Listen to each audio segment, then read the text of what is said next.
And welcome back, guys, to another episode of Six and Below. This week we're doing another Seagal film. Have you got the time, Darren? 8:30. Oh, I thought he was getting on. I'm Eric. This is Darren. Welcome in to Six and Below Movie Podcast. And by the way, today might get a little bit messy. If you've seen the Punisher episode, you're in for a treat. Yes, we've got a 1 litre bottle of Jack Daniels, drinking it straight, a little bit of ice. Let's see how it goes. Yeah. And if you do enjoy it, by the way, don't forget to hit that subscribe, like, comment, share it with your nan, because your nan loves drunk streams. Oh, she does. She definitely does. She does. She commented us. She won't stop leaving me alone after the last one. Anyway, should we cue the intro? Yes, let's get on with it. Cue the Cue the intro. intro.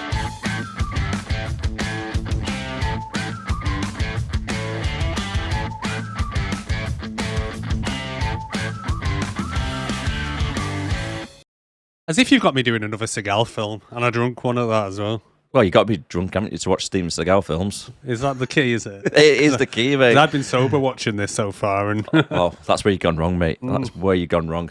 So what films did you watch this week? Anything good?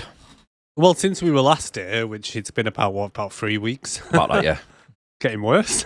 Yeah, we are. Sorry, guys. I went to see that Minecraft movie. It's all right.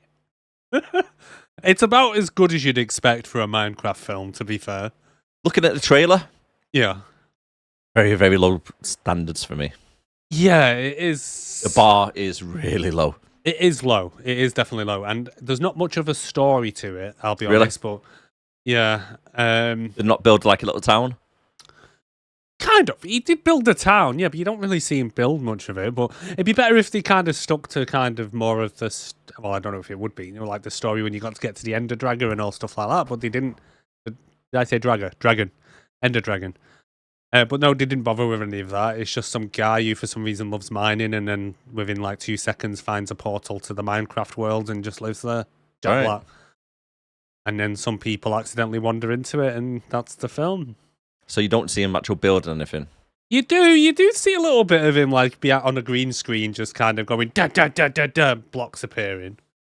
That's probably the extent of it. I mean, to be fair, that's what it's like on the game, though, isn't it? Well, yeah, I suppose. See a little yeah. arm. But yeah, that's basically what happens. So imagine cool. if someone from the real world went into the Minecraft world and you just happened to be Jack Black. I And think they're doing it wrong using people. Should have been animated. Yeah, would have been better. Probably would have been better. Yeah. And then you had Jason Momoa in it. That was just weird. Yeah, that's one of the main things that put me off it. So Jason Momoa's character in it, it's really He's a weird. paedophile. Basically. Yeah. Well, no, he's not a nonce, but Yes. he might be. I don't know. I've not checked his browsing history, but he's basically like a kind of someone who. Well, he was a gamer in like the 80s or something, and he got a high score on this game, and he kind of still thinks he lives in the 80s and still tries to live off this fame. What? No, go on. What are you pointing at me for? Oh, somebody lives in the 80s still. I don't live in the pissing 80s. Go on. What do you mean? How do I live in the 80s? Go on, carry on. Anyway, so he's kind of he has this kind of shop that sells like used retro games and stuff like that, and it's just that's All right. that's basically his backstory. Myself, I've watched The Hobbit, the second one. Oh, I watched the first Hobbit. What's your thoughts? It's Hobbity. It's very hobbity. Yeah, seven of them. Yeah, The seven dwarves, basically. basically. Yeah. Just needed Rachel Zegler singing in the Yeah, background. I just it was all right. There's not much happened, to be honest, that I can remember. It didn't make that much of an impact on me. It was good. I liked it. A load of dwarfs crash his house. He gets a bit particular about it, which I would. Yep. They very politely clean up after themselves. It is. And then they go on a walk after dinner. That's pretty much it, really. Yeah, they went on a big walk for 3 hours. Basically, yeah. it was just a lot of walking. Yeah, a lot of walking montages. Few elves. Yeah, that was about it. Right. And it never made me want to watch the second one, I'll tell you that much. Oh, I've watched Twisters. Oh, I've seen that. Not bad for a sequel that's like 20 years after the first one. It's not too bad.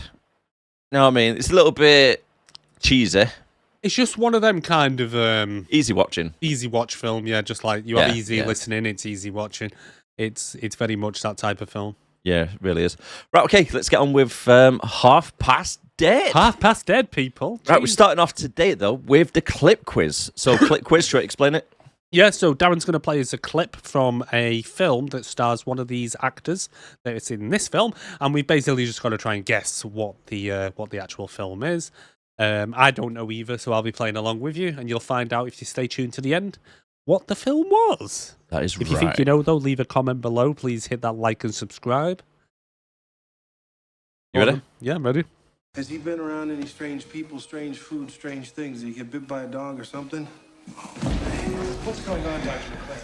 We're in a world of shit. What do you mean? Plastic beakers. I don't understand. You see, with level 5 biohazards, you don't use glass because it'll cut your monkey soon. You'll be dead. He's a scientist. He knows about beakers anyway. He does. Is it called The Beaker Salesman? No. No, I've no idea what that is. Good. You find out later on then. Yeah. The only Steven Seagal films I've watched are the ones we've done on here. Under Siege 2. Under Siege 2 and Maximum Conviction. That was it. I forgot what it was myself. I knew there was another one. That's how good it was. The one with Steve Austin where you had the whisper and the shouter. God. You had Steven Seagal going, hey man, and Stone Cold going, Steven! Proper hillbilly mode. Oh yeah. Full on hillbilly. Billy meets Indian Japanese fella. He just needs to walk around with combat pants on and a vest. Yeah. He'll be straight in there, mate. Oh yeah. Right, vitals for this film. Go on.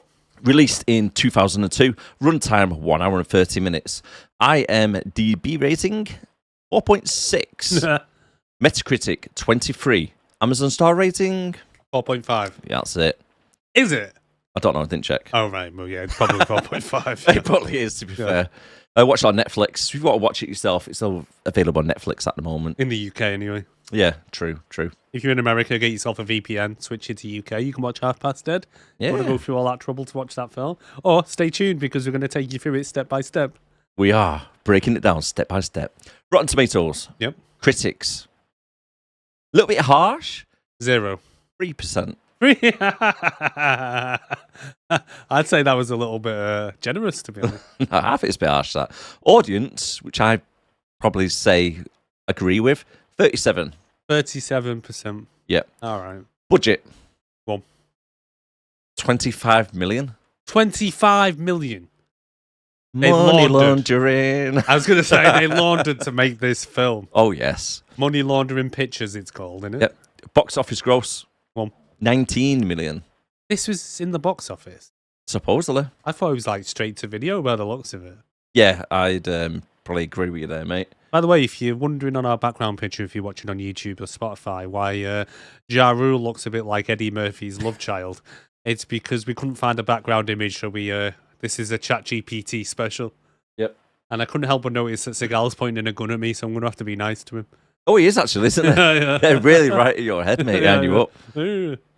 He doesn't look happy. He's got a He bit of doesn't. pixie ear going on as well. I don't know what's going on with his ear. Is that what his ears look like real life? I think so, yeah. Yeah. Yeah, he has got a bit of a dodgy He could have film. been an elf in in Lord of the Rings. Well, talking about Lord of the Rings, Yeah, go on. top grossing films of 2002, Lord of the Rings, Two Towers. No, Twin Yeah. Towers. Not Twin Towers, Two Towers. Oh, yeah. Yeah. There's no planes in that. No. Harry Potter and the Chamber of Secrets Yeah. and Spider-Man. This movie was ranked out of the top 200, 148. He made the top 200. It did, 148, mate.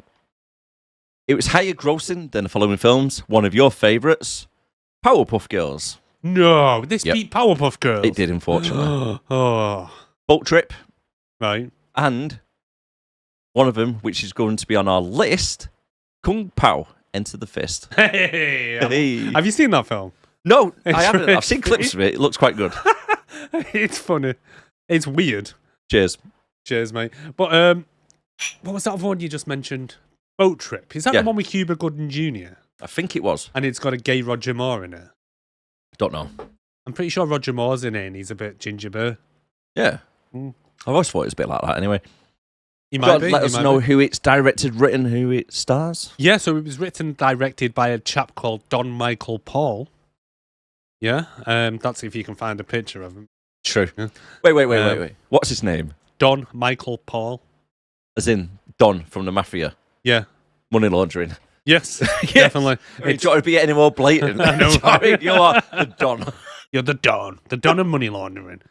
Now, Really is. I had a quick look to see what films he's known for. Pretty much like nothing good. He did The Scorpion King, Book of Souls, 4.6 on IMDb. Death Race, Beyond Anarchy. So he seems to do like a lot of sequels. Oh, yeah. 5.2. Jarhead, Law of Return. I didn't even know there was a second one. Wait. The original Jarhead? No. Oh, so it's a glass jar on a head then. It's not the army one. No, it is an army one, but it's like it looks like it's a sequel. 2019, 5.3. Oh, right, okay. And Harley Davidson and the Marlboro Man. Yeah. 6.1, mate. It's too high for this. I mean, have they just gone to like two big company brands and say, can you endorse us? By the sounds of it, yeah. Yeah. Harley Davidson's a Marlboro. He smokes them red. He does. He smokes while he rides. Not a good idea, but he does it. True. I reckon that's all he is, just riding around on his bike trying to smoke a cigarette, trying to light it in the wind. It's not working. It's not working. And then starring-wise, we got the lovely Morris Chestnut as 4901, or Donny. I'll be calling him Donny. Donald, I've got him down, yeah. What other film has he been in that we've covered?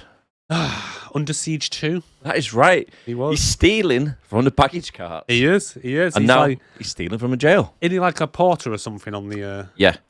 on the train or something? Yeah, he goes after, is it Catherine Heiger, whatever her name is? Oh, yeah. He goes hard after her. He does, and she's supposed to be like 13 in the film, and he's noncing after her all the way through. Oh, her uncle, Steven Seagal, he was doing it all the way through real life. Oh, yeah. Mm. Yeah, he really wanted to. Yeah.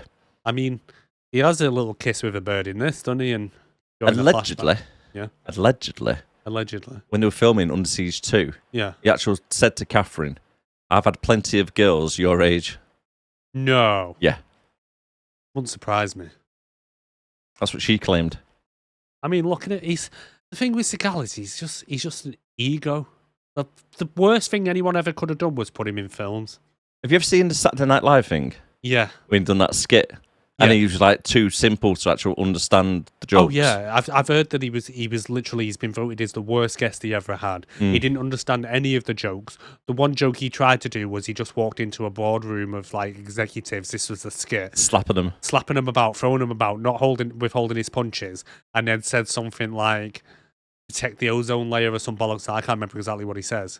And then after the scene, he's turned around and said to one of the people, "Whoa, I wish Arnold was here right now so I could kick his head in." Yeah. And they're like, "Stephen, did you not understand it was a joke?" Oh yeah.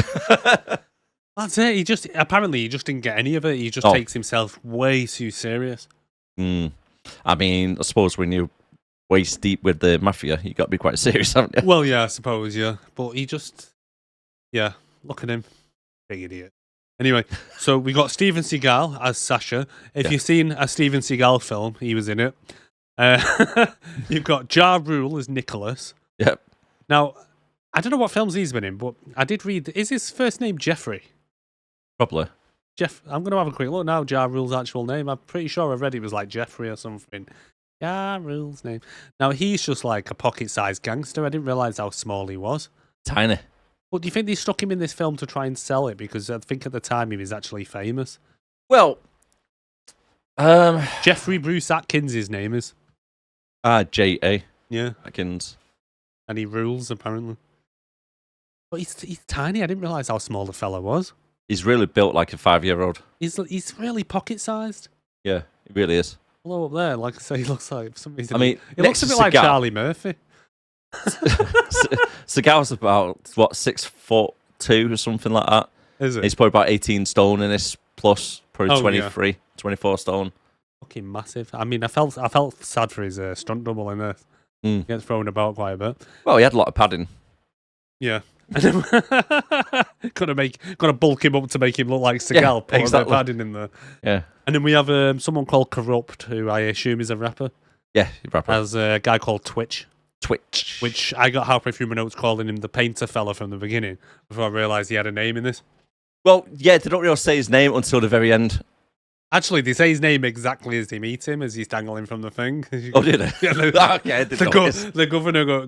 But to be honest, I missed it because he could have just been saying that he twitched. Yeah, true. But yeah, some reason he's called Twitch in it.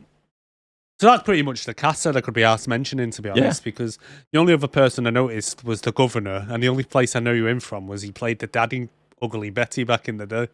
Oh, did he? Yeah. Ah. I don't know his name, though. And then El Fuego. El Fuego. The fire. Fire. Mate, was it me or was it Casual Friday on that island? Because he didn't look like a governor of a... No, he looks like someone from MS-13. Yeah, he does. It's like, Goes, hey, yeah, you're meant to be legit, are you? Yeah. Too legit to quit, mate. But yeah, we could talk about him a little bit later on. Got a bit of film trivia, well, just 2 pieces of little trivia. Yep. Some of the aerial shots in this film were originally shot and ultimately unused for Michael Bay's film The Rock. Bay's good friends with the director Don Michael Paul and allowed him to use the footage of the film. Here's another one for you. Yeah, go on. Helicopter at the very end when it explodes. Yeah. That was the scene from Charlie's Angels. Was it? Yep. They used the same footage of the helicopter exploding. Charlie's Angels, the film? Yeah. Oh, no way. So there's No one way. for you. Well, I don't know what footage to use from the skydiving, but I don't think they filmed it themselves.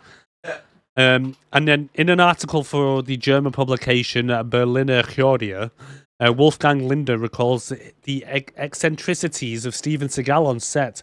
Reportedly, Steven Seagal travelled everywhere in the company of a Buddhist advisor whose verdicts on the state of Seagal's karma would be reason enough for Seagal to halt filming for that day. Yes, he was meant to have been a proper arsehole in this. Steven Seagal never. I mean, he had a religious leader telling him, so he kind of got away with it for that. Like, oh, Steven's aura's a bit off today. His karma's not quite right. He called being a can't do cunt. no filming. Eh? It's called being a cunt. He's got CUNT syndrome. His fella. Chin, just drink number 2. Drink number 2. Why am I holding it weird? I thought you really were holding it weird. Cheers, guys. My notes. Why is Steven Seagal wearing waterproof work pants instead of jail uniform? Yeah. They were like black pants, and on the bottom they had like a little high-vis strap around it. Maybe they couldn't find any to fit him. When he's supposed to be wearing... when he's supposed to be wearing a jumpsuit. Well, it should have been, yeah. Yeah. Won't be able to get the high kicks in though, or slaps. You know, All can't he get does is manoeuvring. slap, man. It's literally his martial arts. He's just slapping. Slap fighting. It's like, you know, when you're a kid and you used to go, I'm going to come towards you like this. Yeah. That's basically all he does. Except he slaps. does this. He just goes, you better move out the way. You better move out the way. Like, if I walk towards you, slapping with my eyes closed, and I hit you, it's your fault. Yeah. That's exactly what he Look, does. fuck off, Steven, we're not even filming. Stop it. And then he gets his stunt double to pick people up and throw them every now and then. Yeah. And if he pretty needs to much. do a kick, he gets another stunt double who can kick. My second note. Yeah, go on. What is Seagal's actual name in this? Oh, Sasha Podvochevich. Is that his real name? Well, I was wondering that. Is that Because just the his FBI undercover agent, name? Yeah. right, his boss kept calling him Sasha Sasha. all the way through. Yeah. So that's his undercover name. So why was the FBI people using the same name? Surely they'd be like, hey, Jeffrey, what you doing? Maybe his name's like Sasha Jones and he just changed his last name. Mm, But to be honest, that's too clever thinking for these. yeah, I suppose. Maybe you're just like, I can't remember a different name. What if he lied to me? No, it's not like he goes, hey, man, you know what I'm like. Hey, Man, you know, whisper, we're like a gangster. this character that I'm portraying here, you know, he won't bother with fake names. He just go in all brazen, like, you know, like it's his own name. In fact, if you mention it again, I'm going to use the name Steven Seagal because I find it hard to remember my character names. Well, the thing is with Seagal, Yeah. you can't remember it that much because he bullshits that much. Oh, yeah. And it depends who's in his proximity as well. Because he likes to... He's like... Not a parasite as such, right, but he sucks the aura of Like a other leech. cultures. Right, so if there's a Mexican within 10 feet, he'll be a Mexican. If there's a native Indian around him, he'll be a native Indian. If there's a black guy, he's a black gangster. Now you mention it, I've seen him in Speed 2 in Geiger's bath. Yeah, sucking on sucking the blood. sucking on Willem Dafoe. That's why his next film he plays Dafoe. Because he's a leech. He's a leech, man. But yeah, no, he does. It's like in this. Like, do you know, when we were chatting on the phone the other day, I would have put money on that he used the N-word. But he doesn't. It's because when he's trying to teach him to say I, he says, he doesn't say the N-word. He says Nicholas, but the way he says it almost comes out like it says the N-word. And he's like, what does he say? He says something like, I love Nicholas. And I thought he said, I love the N-word. So I thought Ja Rule might have said it. Oh, I think Ja Rule does. I think Ja Rule calls him my N-word all the time. But I thought on my first watch, I'm like, see, he just said the N-word. And when I said it to you, but when I rewatched it with subtitles on as well, he says, I love Nicholas. But the way he says it and the way he mumbles it, it almost, on my first hearing, I thought he said the N-word. Because he does like mumble and whisper a lot. Oh, yeah. And like Ja Rule's trying to make him more gangster. It's a weird scene, but we'll cover it when we come to it. It is a weird scene. Right, you ready to get into it? My only general notes are, is there only one lock in this prison? But I think I'll go over that as we go along. Yes. And why do the prisoners even get involved with Sasha as they're going through the film? Why would they even care what's going on? But again, exactly. We can kind of touch on that as we go through. Exactly. Because he is not the biggest fish in that pond. No, he's really not. He's really not. I mean, it's literally, he's been there 6 hours. Mm-hmm. If that. Mm-hmm. And, yeah. But should we play the trailer? Oh, yeah, forgot about the trailer. Yeah, should we play the trailer, folks, while we have a quick drink? Yeah.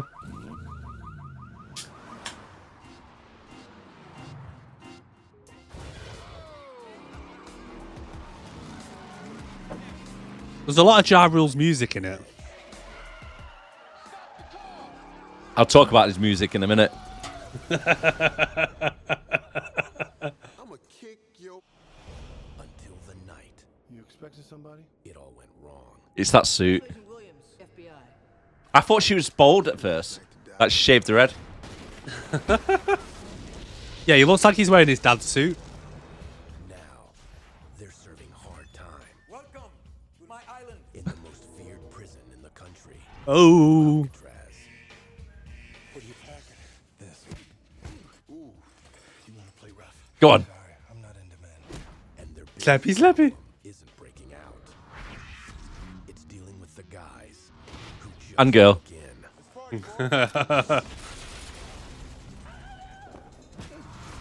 Hey.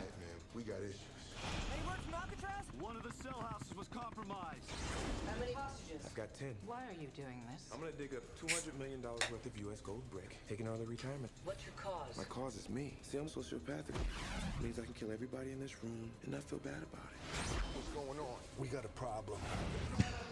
How do I look? Like a big fat crime queen. That's your game plan. You watch my back. All right, homies. Two things can happen. You get killed or you get caught. Comprending? Comprende. Comprende Oh, this that bit. motherfucker. That bit. The inmates aren't taking any prisoners. Steven Seagal. Look at the gangster walk. Oh no. He comes in. I know, man.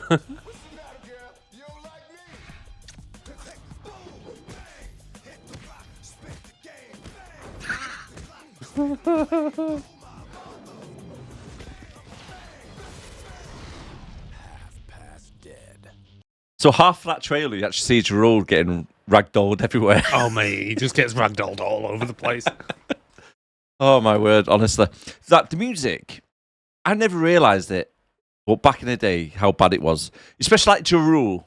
Like, what was it with growling? I don't know. Every song you hear, it goes, "Arr."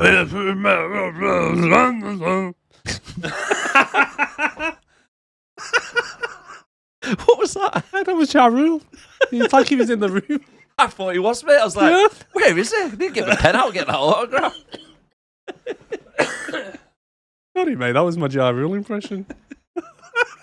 But he growls a lot. He does. He growls a lot. Well, he puts on a bit of a deeper voice than he has him. I think in he was real trying to life. be like DMX, because DMX was a lot more popular. Yeah. And I've got to say, Didn't Ja Rule go prison or something? I don't know. I'm pretty sure didn't he go to prison for like gun possession, unlicensed gun or something? Pass. What now? Go on, Pass. what were you saying?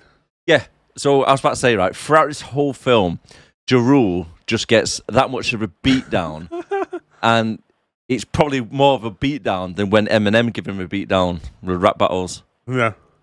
which ended his career. Yeah, because he went to town. He tried to take on 50 Cent, wasn't it? So I think him and 50 Cent came from the same area and they had a bit of beef. And then Eminem and that got involved. Yeah, I remember Eminem doing this track and pretty much ended his career. But yeah, because I don't hear from him nowadays, do you? No, this was like 20 years ago anyway. Oh, yeah. So apparently he was released from prison in May 2013 after serving nearly 2 years on gun and tax evasion charges. He was sentenced to 2 years for attempted criminal possession of a weapon and an additional 28 months for failing to pay over $1 million in taxes. Ooh. Yeah. I mean, Snipes got that, didn't Yeah. he? Jesus. Yeah, pay your taxes over there, guys. I know, right? Don't look at me. Mr. IRS. Yeah, I got like roughing today. Yeah. What you gonna do, IRS? Motherfuckers. What you gonna do? Yeah, fuck you, IRS. Can't What touch should us we, in England. Right, okay. Should we get into the film? So this Let's part get straight into it. this part of the podcast, we will go through the film scene by scene. We'll discuss it, break it down, give credit where credit's due, which there never really is any, and basically just take the piss out of it. So stand by, guys. Right then. So the movie opens up with Nick, played by Ja Rule, wearing his dad's oversized suit for a meeting with a Russian mafia boss, Sonny. It does look like they could have took the time to actually find him a fitted suit. I mean, Budget. I couldn't tell. They had 25 million to launder. They could have I don't know, gone to Matalan and found him a suit that wasn't in the wardrobe department. That, I don't know, that they'd got for Seagal originally. It looked like it's his dad. It did. It looked like he was a young lad going to court in his dad's suit. It was really bad. So they kick down the door. Did you notice the intro though?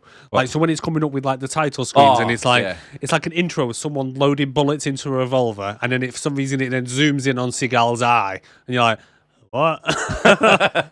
And it kept like appearing for so long. This title, it was just hovering around with people walking around, like hitting them in the face. It's like, get the title off my face. Oh, I know. It was just hovering here and there and like weird camera angles and shit. They did it throughout though, like all of a sudden they just speed it up. But later on they were doing that thing they did in Speed 2 where they kept slowing it down and it looked like the frame rate had gone again. Yeah. But did you notice sound technology on it? So bad guy Sonny comes out. So Sonny is like the head of this gang that the kind of Nicholas Ja Rule's character and Sasha Seagal's character are working for. Is it me? Is that guy have the longest chin in the world? Oh yeah, it's really.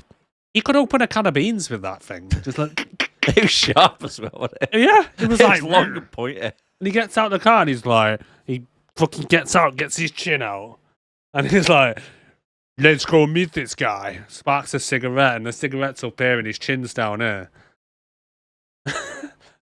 It was ridiculously long. It was. You always pick up on weird things. I know, but I'm looking at him. He looked like It was the hat. He was wearing a hat. It's the guy with the chin. No, he had the weirdest fucking. He looked like a caricature of himself. You're right. You're right. He did. So they kick down the door of Sasha, played by the Whisperer himself, Seagal. Yeah. But he uses his gun as an alarm clock because he's aiming at the first person walking through the door before they've walked through. He was asleep. So how was he asleep? How someone had kicked through the door, he's jumped up, and it's like a big and plan room as well. Yeah, isn't it? It don't have like your bedroom and all that. It's all like one, like a studio flat. Yeah, it's like a studio flat, but it's only got his bed in it for some reason. Looks like a warehouse. Yeah. It's like he's just grabbed the bed and gone, "Oh, I'm going to sleep here now. Pretty much. I'm going to sleep in this warehouse." Now, they're here because Sonny wants to conduct a lie detector test on Sasha to ensure he's not a cop, as the organisation has a mole within it. Yes. So they found out that someone in the crew is dirty and it was a Fed. And they're like, "So we're going to come and do this lie detector test for you. And guess who's going to do it? Ja Rule for some reason." Yeah. And I'm pretty sure like being able to do a lie detector test is like quite an specialised kind of thing to be able to do. But all they do is it looks like he's just got. Have you ever used a tens machine? It reminds me of an old Game Boy. Yeah. It looks like a Game Boy Color. But then they have this Game Boy Color and then Game Boy Color. And what were you playing with? I was playing with my Game Boy Color. Hey, my mum and dad were poor.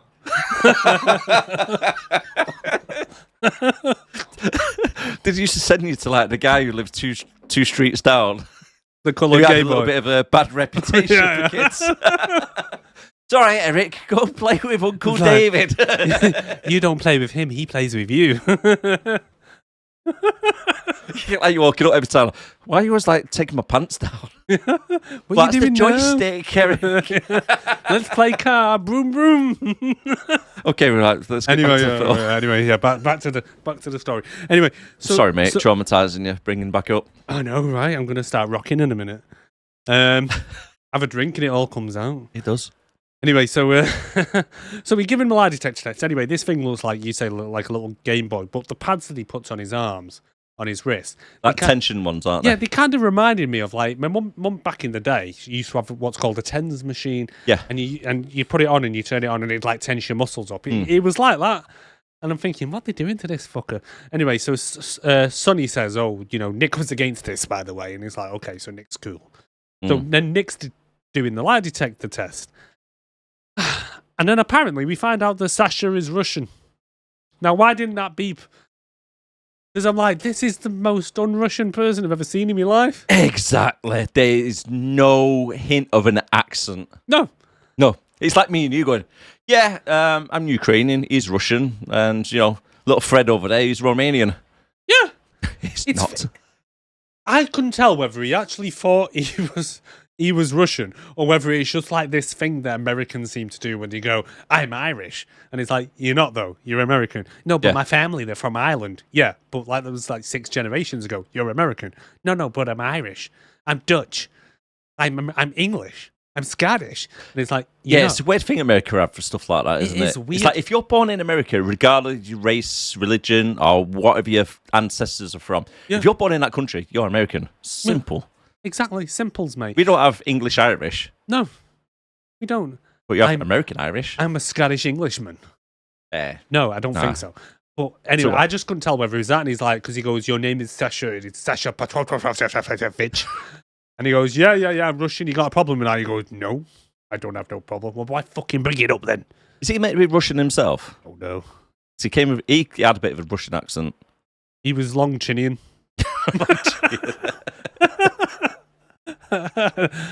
I don't know. Oh, Sonny admits to him that he runs one of the biggest crime syndicates in Eastern Europe and the Pacific Rim. From Eastern Europe to the Pacific Rim. Now, all I was thinking, right, they've come. He's took his time out of his obviously busy schedule to come all the way to Sasha's apartment to Yeah. give him a lie detector test because they think he could be working for like the FBI or whoever. yeah, you can't Right. send somebody else to do it, can you? No, apparently not. Apparently not. Apparently, you have to be there yourself Yep. to go and give a lie detector test to one of your potential or current employees. But the point I'm getting at is if you suspect him even the slightest, why would you walk into that room and start bragging that you run the biggest crime syndicate from Eastern Europe to the Pacific Rim? Good point. Good point. Because if he was working for the FBI or whatever, who's to say he's not recording everything you're pissing saying right now to use against you in a court of law? That is And now true. they've got it on tape. Exactly. Admitting all the crimes. Yeah. So maybe admit that after you've done the lie detector test Yes. Yeah, before maybe you do go that. and before you go and spill your beans. But he passes it all, doesn't he? Oh, he does. Because he speaks that much bullshit, the machine got that confused. It was like, he must be telling the truth. Yeah. Because he just lies all Does the time. He was like Sasha jokes and he says, yeah, I work for the KGB, I work for the CIA, the US Marshals, the West German, the East German Stasi, and all this shit. And then he goes, but Sasha, you did not say FBI. Oh, And he he sent goes- everything over. He goes, okay, I don't work for the FBI. And Nick goes, well, he's telling truth. We got onto this. Yeah, go on to this. Yeah, bollocks, mate. Because when you're doing a lie detector test, not only are they not even like, they're very well known not even to be accurate, 100%, yeah. you have to ask them questions first so you know are true to basically gauge their reactions on it before you start asking them the questions you want to ask. They didn't do any of that. It's a Steven Seagal film. I know. They're not going to ask him any truthful questions. No. Because But he's then- going to lie. But then he pulls a knife out, puts it to Sasha's throat, and he says, "I am trained in the art of killing, not interrogation." Why are you there then? Why are you there? If you're not even, you just admitted you're not even qualified to be there, but yet somehow Nicholas is. Why are you there? If we need someone artistically killed, we'll come and grab you, sonny. Otherwise, go fuck off. And what exactly is the art of killing? He's an artist. He gets maybe rips the finger off and uses a paintbrush and makes like a Bob Ross painting from limbs. Can you tell what it is yet? Yeah. Take your little pinky, take that off, get your this little piggy went to the market. I went to art school. Oh, what did you study? Killing. It's on his CV. It's on his art of killing. Oh, fucking It's a very prestigious school. Yes. The art of killing school in Berlin. Yeah. So after he passes this, Big Chin goes off for a cig. And then Nick gives a little emotional speech up to Sasha about taking off his wedding ring. Yeah, so yo, dog, what's going on? He's You so need to take fucking that ring broody off. in this, isn't he, Seagal? He's like, he goes, just done a lie detector test. I'm going to go stand by the window now and just look out. And he sits there and Ja Rule comes over and he goes, yo, dog, why don't you take that ring off your finger? I want it. He's like, no. My wife gave me this on our wedding day. Is this where we get flashbacks? No, I think he just says, I'm not over it, man. I've not managed to get any pussy since, you see. It's like, well, maybe take the fucking ring off then. Yeah, that might help. Yeah. No, but so we get a little snippet that he's brooding over his what we can only say is his dead wife. Who all I can think is that she killed herself. Yeah. Or she's in witness protection or something. Probably witness protection. Yeah. He keeps slapping the shit out of me. Don't hold back. He sleep slaps. He just gets up in the night, go into the kitchen. That's why he's so fat. He's always in the fridge, and you try and stop him, and he just comes at you like this. I'm sick of being slapped. My cheeks are always. I'm trying to fucking look after red. his cholesterol. Yeah, and he just slaps shit out of me. Okay, it's now 8 minutes into the movie, and the opening credits are back on screen. I know. Why are there more fucking credits? Why? They had a pause for Big Chin to give him a lie detector test that we already know he wasn't qualified to be there for. Yeah. He doesn't know how to interrogate people. Sasha, for no reason, starts driving around trying to show off his skills. He's such a great driver through a train yard. He fucked that car, mate. He fucked it. As soon as he came on, it's flying through the air and crashes down. I'm like, oh, there's the suspension gun. You can kiss your $9,600 fucking dollars goodbye, mate.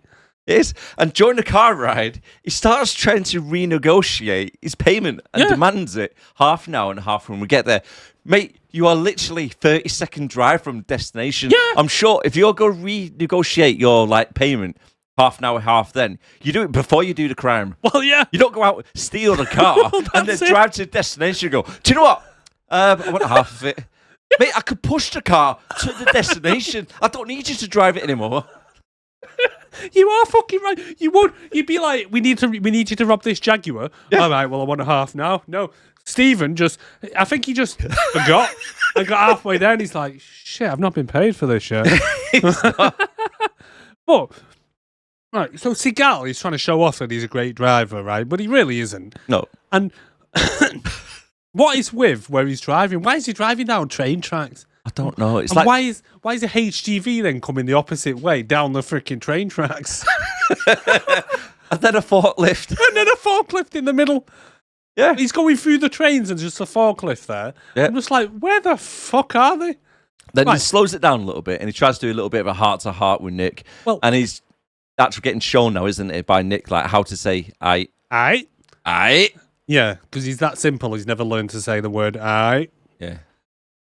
But, right, there's a little thing here, right? So as they're driving along, he goes, so Nick, what's my cut for this? And he's like 5%. And he goes, all right, well, what's the blue book value? And he goes, 198,000.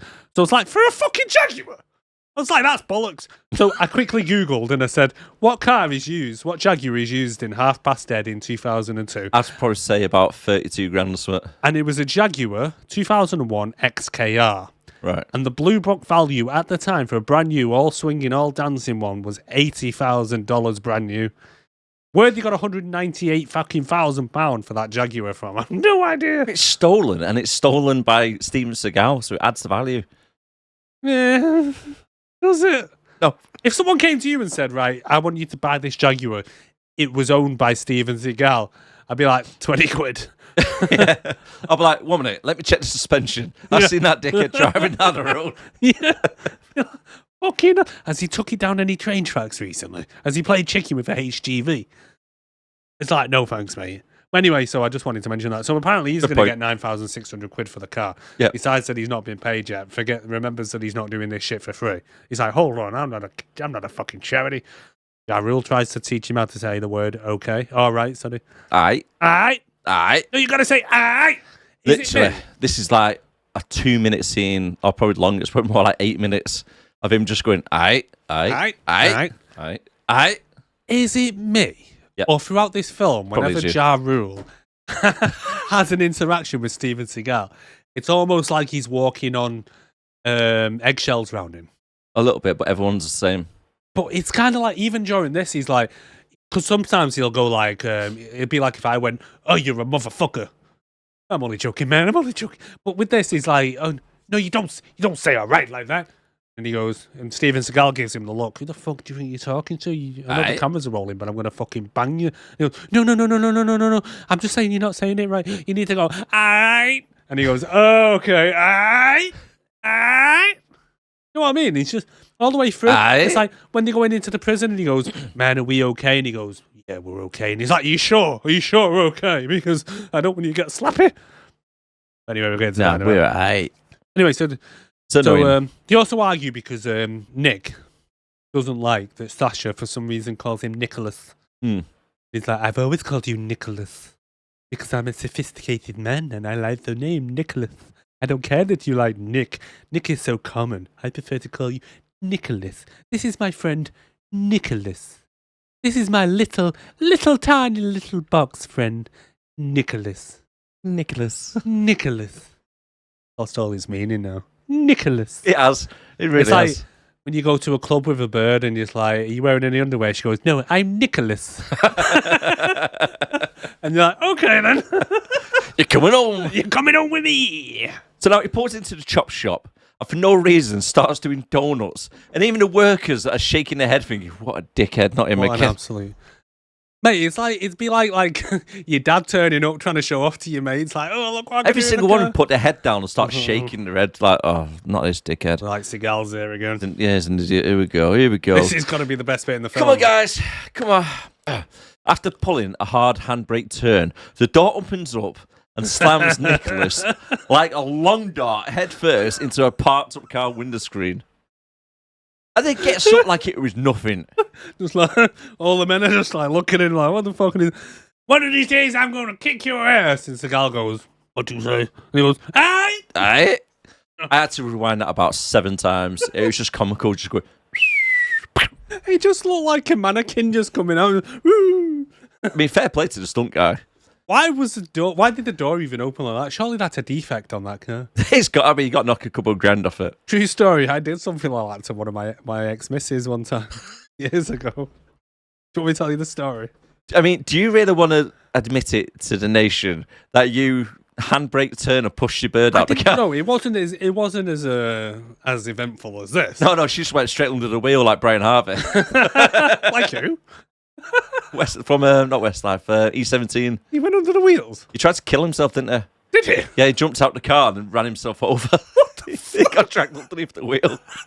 Broke his hip. He tried to kill himself doing that. Yeah. Genuinely. Yeah. What the fuck? Honestly. No, he never. He did. He put his foot down, right, then rolled out the car thinking it would kill him. He went underneath it, he fucking broke his hip. Fucking idiot. That was fucking embarrassing. Imagine having to explain that to the police. I know, yeah. What happened to you? I thought it'd be a good idea. Run myself over. At this point now, Sasha starts acting like Stewie from Family Guy with Brian when he owes him money. So, where's my money? Where's my money? Where's my money? Where's my money? He goes, careful though, because he's a little bit cuckoo crazy. Yeah, he literally uses the words, I'm cuckoo crazy. Picks up a hammer, starts threatening to smash the car up.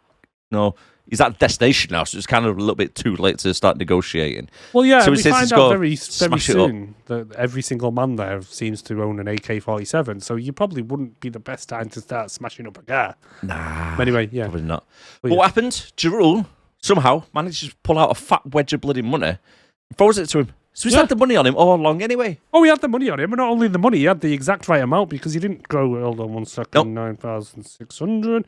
He just goes, oh, there you go, you fucking baby. Mm. And he's like, oh, thanks, man. You know me, you know we're cool and all that shit, but you know I like my money. And do you know, because he's not an FBI agent or anything like that. No, he's That's definitely why- not an FBI agent. That's why he was being a little bit like Stewie from Family Guy, trying to get the money. Yeah.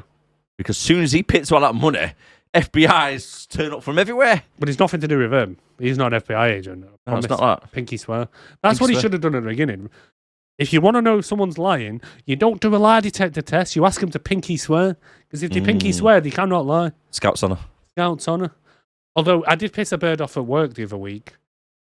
Because, right, so in work... Didn't run her over as well, did I you? didn't run her over, no. But we haven't... You seen the TV programme, The Traitors? No. Anyway, there's a TV programme on the BBC called The Traitors. Yeah, It's I like know a what it game is, show. but Yeah. So we were having a game of it in work over a few weeks, right? And then we were getting towards the end, and I had been brought back into the game as a traitor. And obviously, I knew who the other traitors were. And so I get a call from two people who are faithfuls to basically try and decide who's a traitor. Traitor, yeah. So I get onto this call, and they're all going, no, I swear I'm a traitor. I'm a faithful. I'm not a traitor. I'm not a traitor. And the woman goes, I swear on my kids' lives that I'm not a traitor. And I went, yeah, me too. And then later on, when it turns out that I was a traitor, she sent me a message saying, you swore on your kid's life. I went, no, I swore on your kid's life.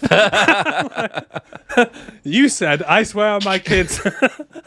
I swear on my kids that I'm not a traitor. And I said, yeah, me too. Yeah, I technically. I swear on your kids too. Technically, you are right, you know, yeah. Yeah. So I hope Within the kids five- are all right. Within 5 seconds of Sasha picking up the money, Oh, yeah. SUV pulls up to the shop, and it's Special Agent Williams from the FBI. Oh, is that a name? I just called her the FBI woman. Maybe you've heard of us. That's what she says. Maybe if her... Oh, I'm the FBI. federal maybe you booby heard of us. inspectors. Yeah. Maybe that was a type of bitch you flat. And generally, I thought her head was shaved at this point. Where he is in the light. Mm. Yeah, I didn't catch her name from any of it. I just got her down as FBI woman. Although It she kinda does say reminds me name to of- Donnie at one point. What's the Sinead O'Connor? She had that hairdo. That's what you think she looked like? Yeah.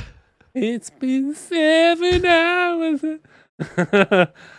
Oh, jeez. And from out of nowhere, about 60 FBI agents come out of hiding from all over the warehouse. How? How did none of the workers who are around there, bear in mind, it's like 20, 30 people were in this warehouse. Oh, yeah. How did they not see any of them creeping around the barrels next to them? Creeping and sneaking, mate. Little popped up from everywhere. Tell you what, one of them FBI guys had the most nuntiest tash I've ever Tash. seen in my life. Yeah. Yes, it was. I'll put it up here for you. It looked like he'd just come back from fucking... Thailand. Yeah. I was going to say from, like, checking child porn. But Yeah, that's well. It looked very, very nonsense. Oh, No he offense to looked the nonsense actor. as fuck. Don't know what he's like. Might be, really holding guy, but Well, she says to Sonny, she goes, I'm the FBI, maybe you have heard of us. And he goes, I don't talk to no bacon or pigs. I don't talk to no pigs without my lawyer. And she goes, well, actually, I am a lawyer. touche. Touche. And he goes, oh, well, what would you do in this situation, ma'am? Yes. Well, what does Nick do? He pulls out 2 pistols to try and act like the big man. What is it, right? Even him and the FBI guys. And later on, what is it for everyone with dual pistols? I don't know, What but it's is really annoying. It's so annoying. It's so annoying. It's really, really bad.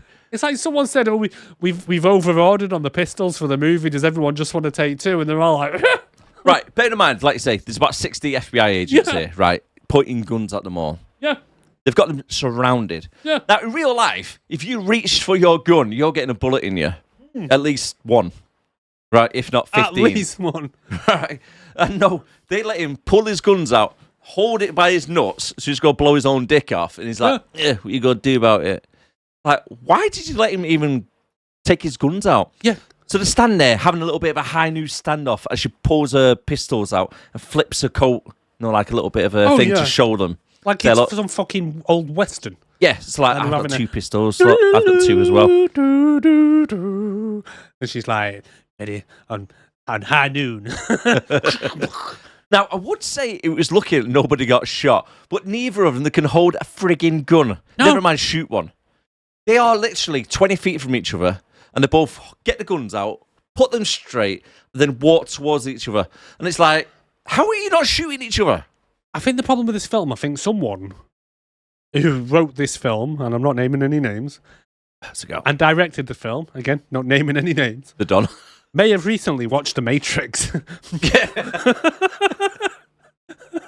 Because not only do you have people who are literally there in a chop shop pulling out AKs, but they're doing dives through the air, shooting and all stuff in slow motion. It's like, my God. And everyone seems to wear a long leather freaking jacket. Good point. That's a good point. Yeah. She is wearing a long leather jacket. Yeah. And the guys later on are wearing long leather jackets and they're walking along like they're... You see them running up at the top as well on the balcony with 2 pistols. Go. That was it. Why is everybody using 2 pistols? Yeah, because them guys who are running along the top as well, they're not even FBI tactical gear or anything like that, or the tactical team. No. They're just 2 men in normal suits Yes. with like an FBI thing on or something, just running along, going boom, boom, boom, boom, boom, boom, boom, boom, boom. And I'm like, but you're right though, as soon as Nick went to reach for his guns, it should have been, no, weapons down, boom, boom, boom. Shoot him. Not Yes. let him get the guns out, put him by the crotch, itch his crotch, sniff the end of it, eat a little bit, have his dinner, and then decide she's going to count to fucking 5. Yeah. Not He's not- 3. He's or not 2. a fucking toddler. You don't go, right, I'm going to count to 5 now, and you're going to get a slap bum. Yeah. 1, 2, and then he says something to Sasha. He goes, Sonny's got this rule. I'm sure he's got a lot of rules, mate. Well, his one rule is never get taken alive. And even Seagal goes, that's a fucking dumb rule. Yeah, that's a stupid rule. What are you on about? Maybe it's easy for him to fucking say. What happens? He gets taken alive anyway. But then, like you say, this big shootout starts. Seagal just goes, oh shit, I'm getting the fuck out of it. He goes and hides behind some explosive barrels. Why is there explosive barrels in a chop shop? I mean, know. it's quite dangerous as I it is because don't know. sparks flying around 10 minutes earlier with people using grinders. Wait, there's fucking sparks everywhere. I mean, when people are getting shot later on in the prison, I'm thinking that there's more sparks than freaking Samurai Cop. It was like, oh god, they got the special effects team from Samurai Cop in here for these guns. I think somebody, right, in the production team have gone, do you know what, I've got a great deal on stuff. And they're like, yeah, what have you got? Well, it's bonfire last week. I've got loads of sparklers. So let's light them and just throw them around the room. That's what it looked like. Sparks are everywhere. It was. And Williams, right? Yeah. No wonder she's not hitting anybody. Not only is she only using like 1 pistol in each hand, so obviously the recoil's all over the show, but she's got frigging eyes closed. Oh yeah. And, She's like, ah. the best thing is though, and you can put a clip up here, when Ja Rule makes his kind of last stand and he comes out from behind the car and he's shooting like that. It's like he's scared of the bangs. He's going bang, bang, bang, bang, bang, bang. And I'm like, dude, you're supposed to be gangster. That ain't gangster, man. That ain't gangster. Aye. And he's like, boom, oh, boom, oh, God, boom, oh, the bangs are so loud. Yeah. So this is a bit, as you just said, right? He comes from cover and he runs towards Williams. She comes out of cover, runs towards him. Neither of them get hit, but Sasha jumps in front of Nick and catches a stray bullet to the chest. Yeah. How? I don't know. You don't even see him get shot. You see a bullet hole in his chest. You do when he's on the ground, but when he dives in front of Nick and... His back, he's facing her. Yeah. So it would have been his back, not his chest. Yeah. I know. So he decides to save Nick for some reason, or Nicholas. Why? I don't know. Just let him die. He You're got a himself cop. into this mess. You're a cop. I mean, if me and you were there, right, and we're at a chop shop and the fucking FBI agent turns up and gives you the count of 5 to come nicely and give up your boss, and then you went and pulled out 2 bastard handguns, I'd be like, dude, I'm sorry, but you're on your own. You escalated this Oh, situation. thanks. Listen to where you No, stand. but you escalated your situation. You didn't tell me you were bringing guns. You've got 2 there and you're not sharing. I ain't got a gun on me. I ain't got no guns. But yeah, you've got 2. You ain't giving me one. What do you want me to do? I'm not going to take a bullet for you. At least share his gun, couldn't Yeah, they? you Like, would, you yeah, Sash, catch. You put, yeah, Sash, have one, mate. And he'd be like, no. Go and take one. Oh, you must be a cop. Yeah, you must be FBI, motherfucker. He must be FBI, lad. So Anyway, after he's receiving definitely not medical FBI, treatment, though. He's definitely not FBI. he's definitely He's not. definitely He's not definitely FBI. not. Don't you get that in your head. Take it out of your head now. I know what you're thinking. Don't. Don't do it. So after receiving medical treatment and dying for a short amount of time, Mate, you turns say out to later be on, 22 fucking minutes, by the way. Mate, no wonder he's so fucking idiotic later on. He's brain dead. He's fucking half retarded. Yeah, he is. I mean, if your brain went without oxygen for 22 minutes, You're cabbage. you're special needs, mate. You are. You are. You're not. That's why he's got a bit of speech impediment as I well. think that's what it is. Yeah. He's like, that's why later on when he's in the prison with Nick and he's like, "Hi, Nick, I'm fine. What do you mean I died? I didn't die." Half a stroke. That's what he should have called it. Half past stroke. So he gets brought back from the dead anyway. Oh, yeah. So 8 months later, we're now But at did you see New he had a flashback Alcatraz. of him fucking kissing some woman without consent? Yeah, it's his wife, wasn't it? Oh, was it his wife? But the thing... He's not just gone up to a random person. Yeah, get here. Well- We'll say like Seagal. Well, it's a gal. It's a gal. She probably didn't even know she was in the film.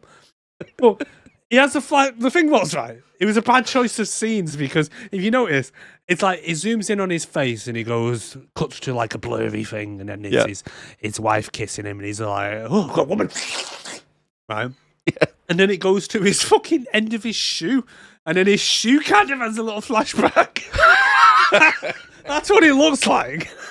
It's like you just see his shoe there, and then his shoe has a flashback. And I was thinking, are we just going to see his shoe going down the street, just an image of his shoe? But it wasn't. He was with the woman again.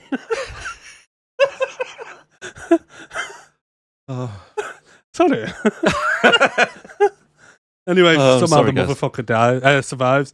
I was half expecting it to just go and Sasha died. Yep. So 8 months later now, we're at New Alcatraz. This And is- a group of 20 men come in to be processed. And Sasha just walks past everybody and goes straight over to Nick, who is also being booked in at the same time as a new arrival. Right. If this was any other film, and this was an actual real prison, right? Yeah. Sasha's in line. He's at the back. There's a guard literally right behind him, and he just goes, "Huh, I know that guy." Just walks over like Yeah, he's they're like, queuing "Oh, up to get over fucking there." tickets. They'd be like, "Get back in that fucking line." But no, he gets to go over, and they're having a good old chat. For all they knew, he was going over there to fucking shank him. Or pass drugs over or Yeah. anything. Yeah, something like that. But no, apparently Seagal gets a special pass to go and chat to his long lost buddy, who he's not Yeah. seen for 8 months. We good? Aye. When we get in, he goes, "When we get in there, man, you're probably going to have a lot of trouble. But there won't be any trouble with me because I can't kick anymore." I can't get my leg I up. can't go. The other thing as well, right, is when they're going into prison, Yeah. surely they would have been checked before they went there and the transport and everything like Might that. have done it twice. But then the metal detecting them again. Yeah, it's probably like because when they're leaving somewhere and from A to B, I think it's probably just procedures when you like going into the first time. Did you know it's a do-rag? Yes. Did you notice his toupee? No. His first half of the film Yeah. before he goes in jail. I know that the bit we're talking about. He's got like a really bad toupee. No, You I can- didn't notice. You can tell it's like glued onto his head. It's really really bad, Donald mate. Trump Honestly. style, allegedly. So he comes over, and Sasha then gets pulled by the guard. Yeah. Starts having a little bit of a fight, and then the guard asks him if he's gay. Yeah. Yeah. So he slaps him, starts having a little bit of a fight. Nick comes running over to trying to help, but instead he gets smacked that hard his ancestors felt it as he flips about 4 times, then hits the table. Oh, yeah. Mate, He he gets- was getting ragdolled by He this is guard. ragdoll. He just gets picked up. I reckon this guy must just be full of helium as well as shit because he just gets picked up constantly and just thrown through things. Yeah. I reckon Seagal was just lying in the background. Right, yeah, we got this rapper, this J.A. Rule. I don't know what J.A. Rule, but he's coming on board. Apparently, he's got good music. But Apparently. oh, Apparently so. yeah, apparently he sings like this. But anyway, you know what we're going to do to this motherfucker? We're going to throw him around. We're going to ragdoll him. I want you to throw him as hard as you can. Don't hold your punches. Just throw him through everything. Which glass? Everything on set. Oh, yeah. Fill me up, mate. Ooh, I'll fill you up, lad. Yeah, fill me. Ooh, fill me up. But yeah, I think Seagal just didn't like him coming on board and just kind of wanted to see Ja Rule get thrown everywhere, which I'm not complaining, I'll be honest. I mean, it was quite funny, to be fair. It was. He was literally ragdolled. Every time he has a fight, he would just get thrown into something. He gets thrown into filing cabinets. He gets punched. He does 4 flips at one time. Yeah, it's time to get a bit warm, innit? Let me just take this. Keep rolling. We get introduced now to a gangster wannabe that turns out to be the warden. Mate, I'm telling you, it's casual fucking Friday in this place because he walks Definitely over is. and he's wearing like a leather jacket, thinking he's like some what did he call them? Essays. Hey, essay. Sorry, Hey. sneeze. Reckon when they were in school and they were trying to bully a kid to write their homework and they were like, you need to write me an essay. What is it? 1 essay or 2 essays you need me to do? I need you to write me one essay. Essay, man. Do you not understand what I'm saying? I need 1 essay. Essay? Essay? What is an essay? Homie. But what does it mean? Homie. Is it like Spanish for homie? Yeah. Hey, essay. It's Hey, something to essay. do with like homie or friend or something. It You want me translates to. Hmm. So anyway, we get introduced to El Fuego, who's like the Spanish gangster warden who thinks he's part of the MS-13 gang. I think he does, yeah. Yeah. I think he might even lead it. Yeah, he goes on to warn Sasha to keep his head down because he's got a metal leg. Yes. I mean, Sasha was not actually doing any trouble here. No. He wasn't causing anything. He walked through a metal detector. He went off, and the guy started kicking off him because he had a metal leg. Yeah, tried to suck his dick. He said, you're carrying metal, haven't you? I'm going to have to strip search you. He goes, but sir, I'm not gay. Get over here. Get over here. It's prison time, bitch. I thought, what happens if I just accidentally drop this soap? You gonna pick it up, or He'll pick it up. you It's his little pocket. Yeah, you hold it. You grab hold it. this. You're my bitch now. The tea bag. And he goes, oh, I don't like, man. Anyway, he starts kicking. Right. So, Yeah. the warden comes over and he goes, so you got metal on you, have you, lad? I say. Why did you rip his pants? Hey, that's what you just ruined me. What was bit. that? You just ruined me bit. What was that? I was leading up to that, man. You was Sorry. leading up to that. I had to do it. You know what would have been better? What? If when he ripped his pants, it was just like, you just seeing the end of his cock. Big just by his knee. slug going down. Just by his knee there. Would have It's been like, better fucking if it was a fucking dildo. It'd be like, why have you got a plastic cock? It's like, hey man, nobody's meant to see that. You know, Hey, it's meant to be man. hidden. I got Let my me balls show. shut off in there, man. You weren't there, man. You weren't there. Now, outside, the jail wardens and other investors are holding a press conference, and one of the reporters, who must have been from the old 1970s kung fu films, because their voice really did not match. No, it didn't. It didn't. It's just like, so, what are you doing over there, warden? Are you over there to fight? It was literally from that kung fu film. And now on, What's it called? Kung Pao? people will refer to me as Yeah, Kung Pao. Bitty. Literally, it was like a scene from Kung Pao. It was, but she goes, Bobby Kennedy closed this prison in 1962. And he goes, no, actually, love, fake news. It was June news. in 1963 or something Yeah. like that. Yeah, And get it's your like- facts right. She wasn't asking the question to get a confirmation of fucking date, dickhead. She was asking the question, why are you opening Alcatraz again? Because it's not humane. Because it wasn't humane. Yes. Which That's I why don't it got get. shut Why down. was he not humane? It was on. Why? Because he was on an island. Because prisoners didn't escape. Is it health and safety now that the prisoners need to actually have the option to escape without having to have a swim? True. And to be fair, he hands it over to Donald, and I quite like the response he gave him. He said, Alcatraz is a bad place for bad people. Yeah. Simples. Simple as that. What does he say? He goes. The guy before him goes, yeah. So 1 in 30 Americans are, what do we call it, criminally challenged or something like that.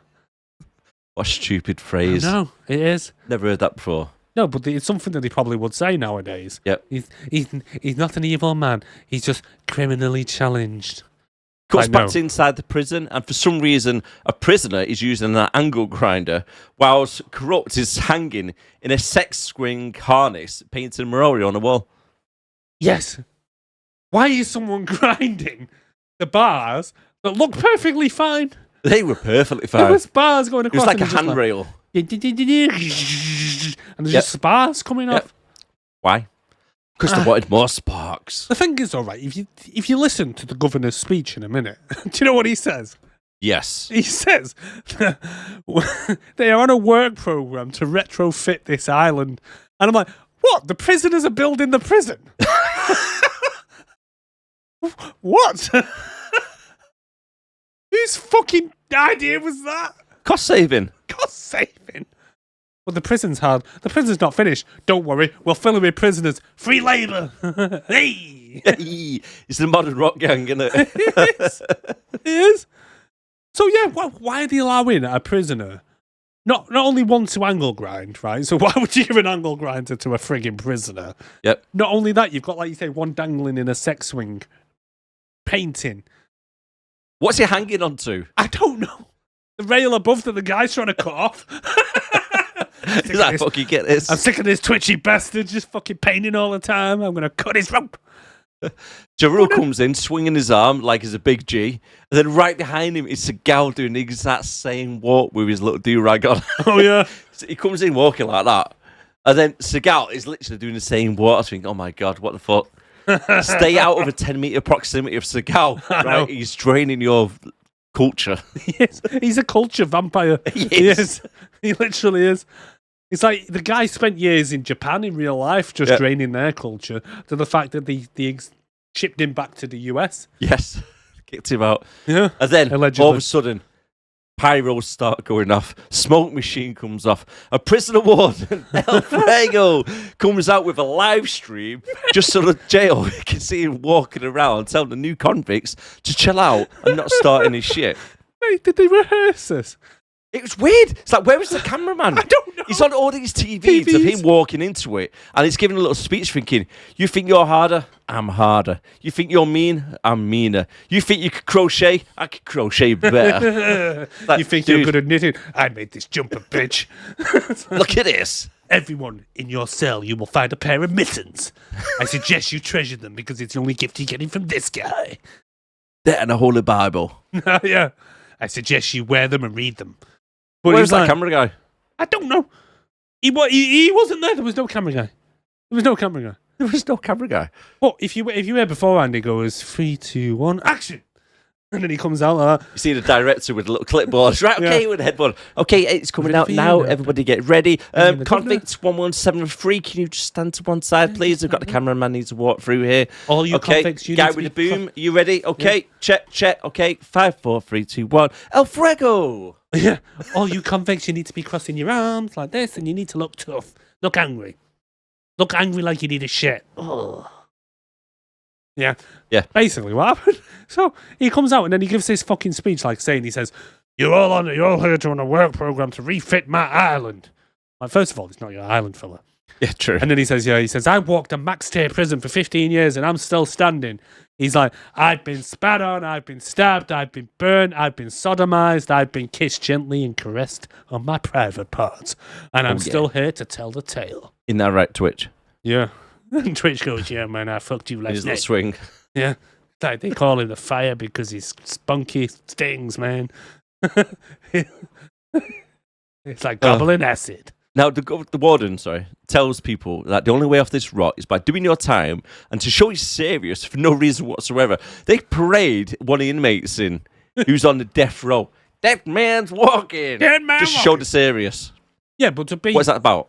on cue, not only did they parade him in, they bring him in from under the floor. Again, the director is below. Yeah. They're running around with a little clipboard.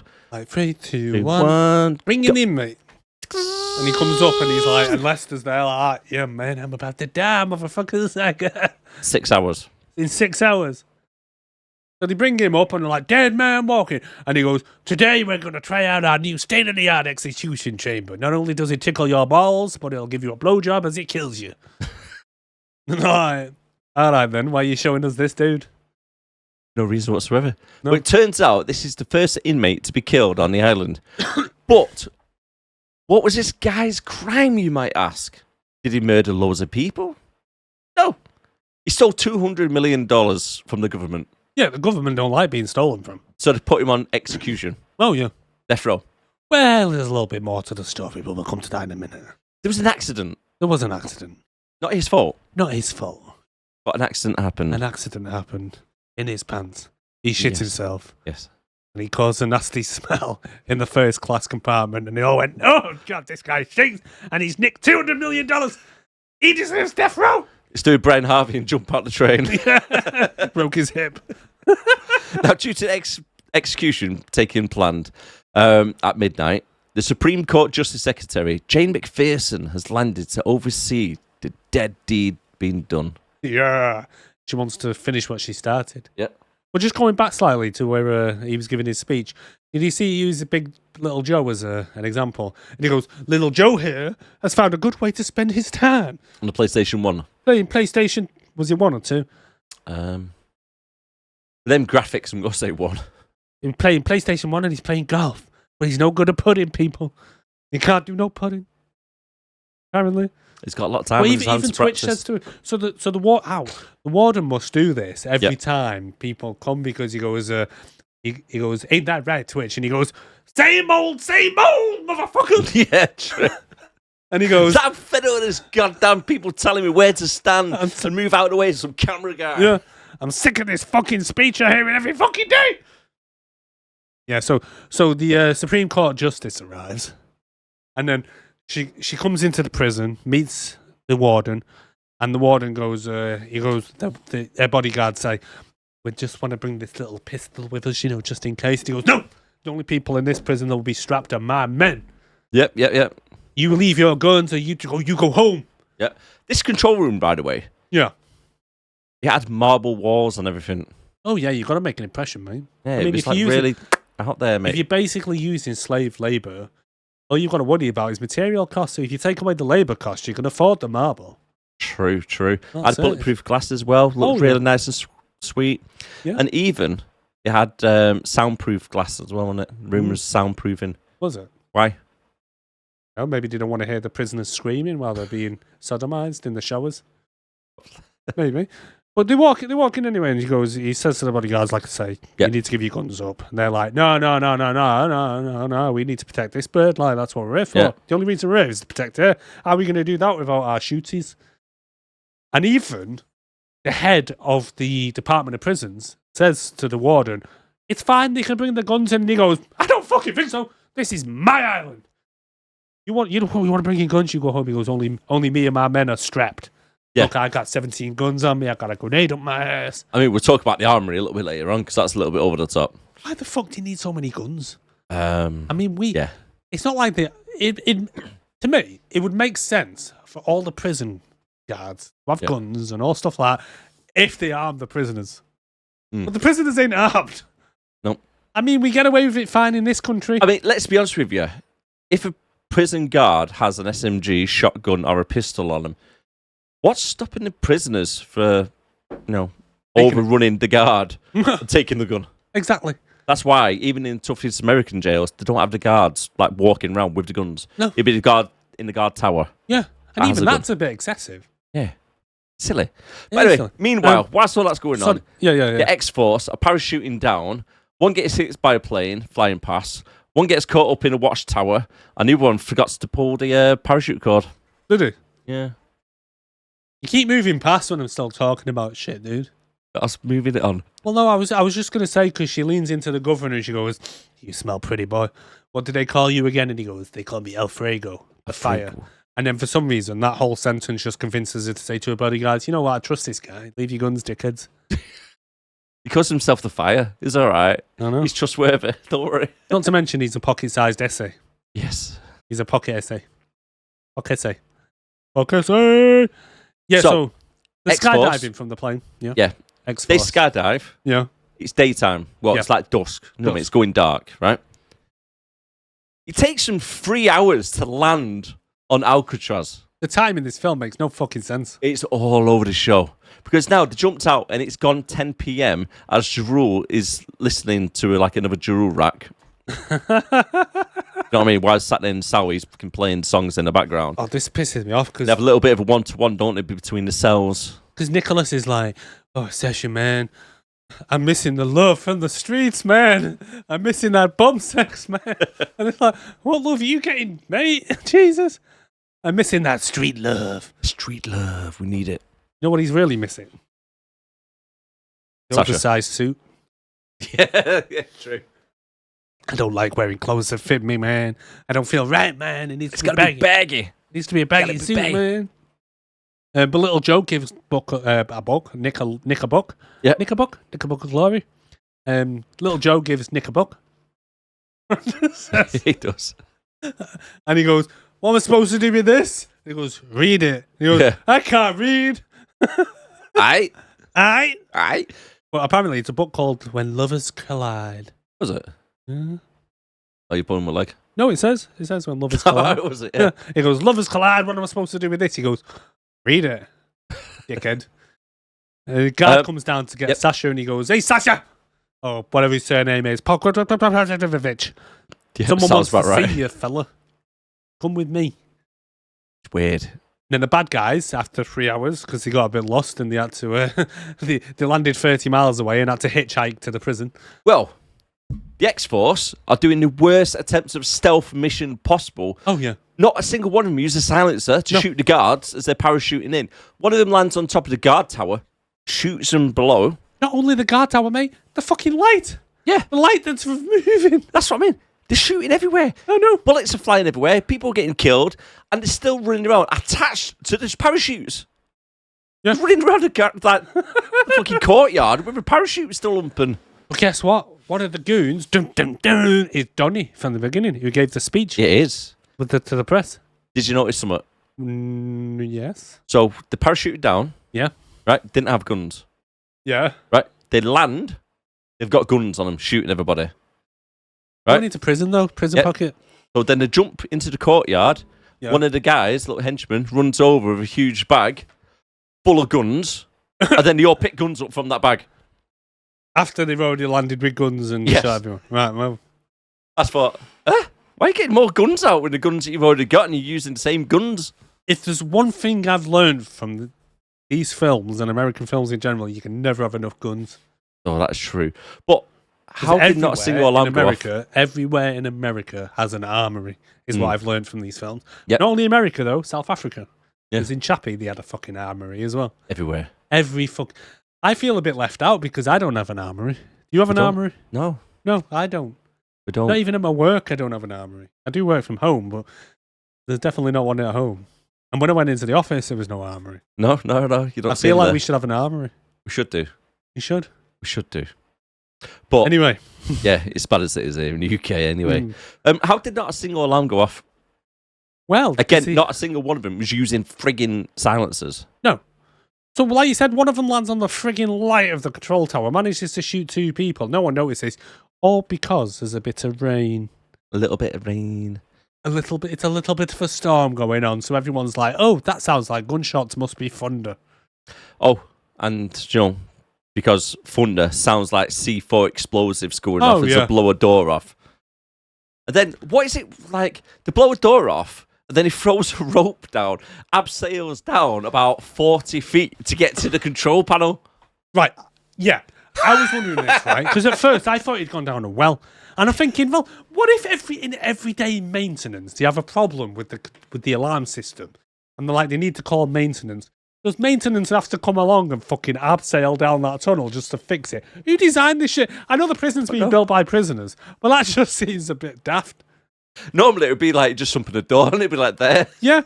Or, you know, if it's a prison, maybe, I don't know, put it on the inside somewhere, maybe True. within the alarm section. True. So you can't disable it to go in without the alarms. It's like, I mean, it makes sense. It does It's make like, sense. Imagine if you had an alarm on your house, but you left all the controls for the alarm outside the house. It's like that. It was. Yeah. It was. It's- It really was. I hate it when they do this in films because it's fucking stupid. Not only did he put it in the most inaccessible place in the frigging prison, it's outside. Yeah. You want your alarm box inside so no one can just go through An abseil and 20 abseil feet. down it 20 feet to disable it. I mean, it's probably more than that. It's about 60 feet, to be honest. It was long as fuck. At first, I thought he'd gone down a well. I was like, what, has little Tommy fell down the fucking well again? Where's he going? Anyway, he goes Got down Lassie on the outside. because fucking Morris Chestnut, Johnny, or fucking 6901 or whatever his name was, Yeah. fucking says to him, you need to disable these alarms. You've got like you know what, I'm going to give you 20 seconds to do it. He's like, but boss, it's like down 60. You've got 15 seconds. I suggest you fucking hurry up. What's the rush? Yeah. While this is all still going on, the guard escorting Sasha now to the execution chamber. Oh, yeah. Gives him a little info dump about it being soundproof, etc., and that Lester requested him to spend his last hour with him. So it means they're already 11 o'clock now. Fucking hell. Right. It took the time, man. But as they're going through, this is where you see the only locked fucking door. And it's the most common... What's wrong with a fucking key? Why did they have to go up and give a handprint and voice identification? He goes over and he goes, Dixon Darrell. No, Dixon Darrell. Not Darren Dix. Dixon Darrell. And it's like, voice recognition activated. It's like, it must take 3 hours to leave the prison. It's like, right, I'm clocking off for the day, boss.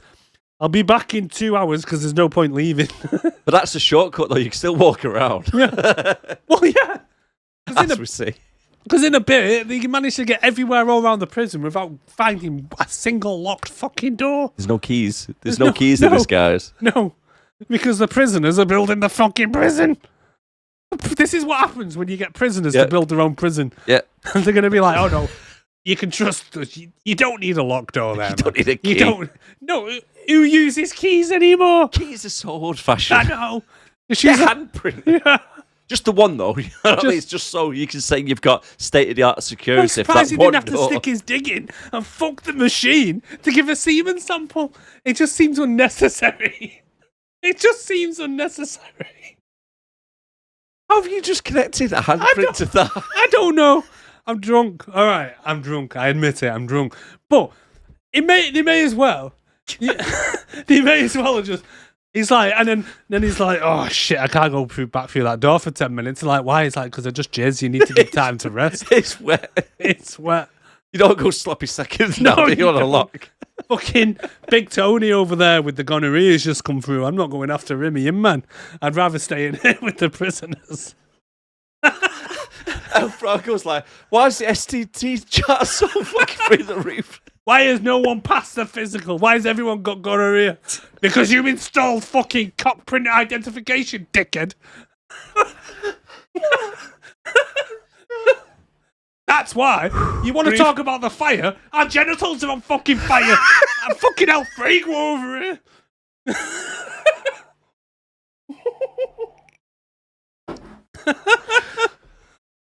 Anyway, where were we? I'm crying. Where were we? Anyway, So back outside the courtyard, Donald starts sniffing the rain whilst 49-6 starts twirling a coat for no reason. What is that? What is that? So she just goes, oh, I've got the... I swear, right? 2002, The Matrix 1 came out in, 1999? Yeah. Second one maybe a few years after, but he definitely watched it because he like put this leather coat on and she's like, oh, it's wet out here. I'm just going to spin round. You film me. Make sure you film me. Donald's just sniffing the air. Yeah, he's just like, smells like rain. Trying to do with Joe Biden and water. Yes. He's got a fucking fetish. But anyway, so they take him into the execution chamber and he goes, what does he call the execution chamber now? 5. God knows, I wasn't paying attention to that. But basically, he comes in and he goes, we call this Death Room 5 or Chamber 5 or something like that. He goes, why do you call it that? And he goes, well, I'm glad you asked, Stephen. Sasha, I'm glad you asked because there's 5 legal ways to kill a man in the US. There is lethal injection, that is, I must say, is the most popular. There's gas chamber, hanging, firing squad, and the good old-fashioned electric chair. Right, here's one for you. This room can do them all. So he's turned around and said, the most common one is the injection. Yeah. But Lester's the first person to be executed in there and he's getting electrocuted. Well, I think he just means in the whole of the US as a general. Well, yeah. He chooses electric chair, doesn't he? Yeah. Why? Which would you choose? I'll go for a bullet. Would you? Yeah. Firing squad? Yeah. Would you? Quick and easy. Done. I don't know. I'd go for lethal injection. Yeah. Lester explains the reason he wants to speak to Sasha is the rumour is you went half past dead and came back. Whatever the fuck that's meant to mean. But how does Sasha know? Sorry, how does Lester... How does Lester know? But how does Lester know that Sasha was shot 3 months ago in a police raid, died, came back to life, even his little homie Nick thought he was dead? His homie what? His homie Nick. Oh. I call him Nicky. Nicky. The thing is, right, I don't know. All I can think of is that people who are close to death like he is, because I think at this point he's like an hour from death, Yep. they must get a bit of clairvoyance, or they get messages on the crystal balls. It's got to be. It's got to be, because I don't know, unless they've just happened to mention, oh, this guy's coming in today and he died that one time for 22 minutes. He's a bit brain damaged. Yeah, a little bit, yeah. You might have a bit of trouble understanding him, because he'll come in and he goes, what happens when you die? He goes, can't remember.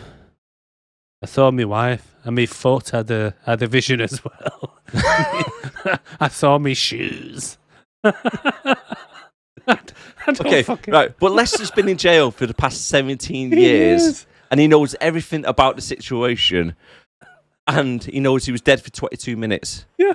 This incident happened in like Detroit. Maybe he was in the Right. news. He's been in there for what? Don't put it in the news. I don't know.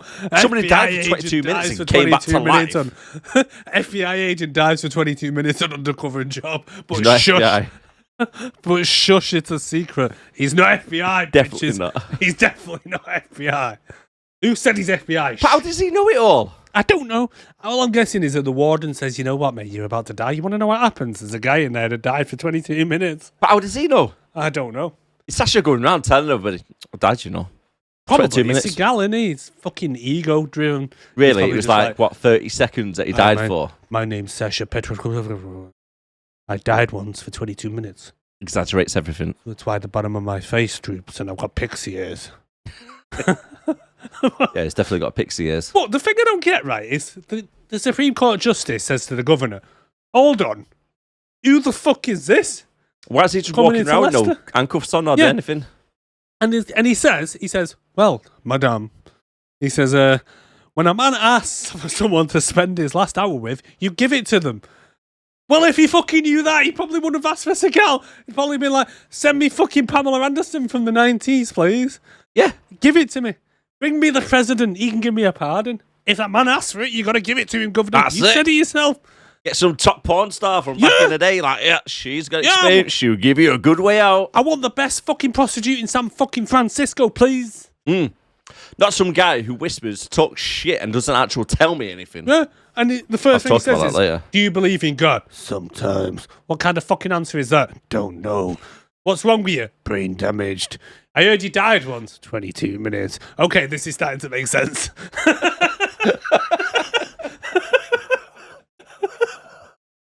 Should we have a cup of tea? What's tea? Let's change this background, shall we? I'm getting a bit sick of this. Do you want the desert? It's hot in the desert. It's a picture, Stephen. It's not real. Governor, can I change my answer, please? Bring his little fucking sidekick in Yeah, instead. you've got Ja Rule in back. Bring him in. At least he can sing to me. He likes to growl. Yeah. Bring him in. Get him to his greatest hits. Bitches. Okay. I'm gonna 49 regret and 6 this now tomorrow. drops down from the roof, opening fire and killing all the patrol guards. Right. Before they start going down, you see him on the roof, right? And one of the guys, puts his thing on the glass. And it's one of Cuts them it. futuristic laser fucking cutters. Yeah. Right. But he's not got hold of it in the middle. So the thing's in the middle, he's cutting round it. It's like, that thing's just going to fall through. That's true. And I'm looking at it, I'm like, does he not need to be holding on to that? But then, like, if you're a prison guard, right, and you see something getting cut up at the top and then a rope getting dropped down, you're thinking, what's happening here? Yeah, Dave, come over here, a jam sandwich.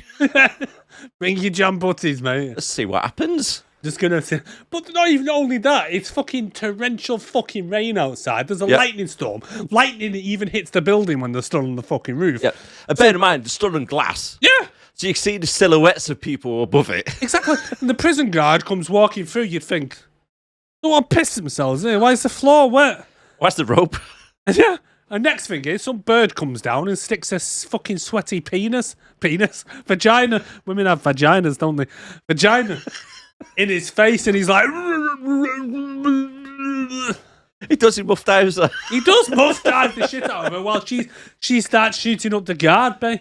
Did you see one guy who comes down upside down? I was wondering if that was a mistake.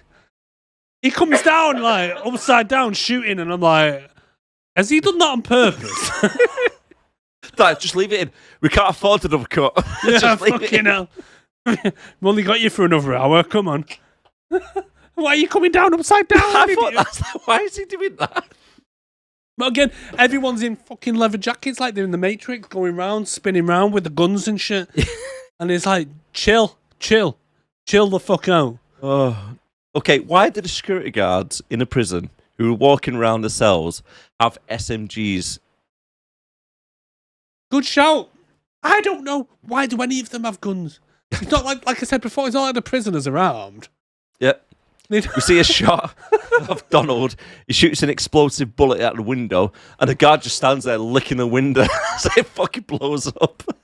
Right, this is stupid. Right, I've completely lost track of where we are now, but The glass when he gets shot by Donald. yeah. So the guy they walk in and they all start pointing the little lasers at this guy, and this guy's like, oh shit, I just remembered this is fucking bulletproof glass. So he grows a pair of fucking cojones, he opens the cupboard, pulls his balls out, sticks them on, then grabs a gun off the top and he goes, I've got a gun too, you dickheads. Donald shoots a bullet into the glass, and then for some reason it kind of starts spinning in the glass. Yeah. And then he pulls out this little controller and goes, pff. Is that an exploding bullet? Yeah. What the fuck is that? I Why have don't know. never It's seen like one it's a new before? invention they've made. Not only to mention, right, is that they are stood ridiculously close to the glass anyway. He shoots it, it's spinning, he pulls out his little thing and he goes, pff. The force goes into the fucking guard. Yeah, there's no explosion coming back. Why is there nothing going back? They're fine. The guard goes down, knocks himself out because of a bit of glass.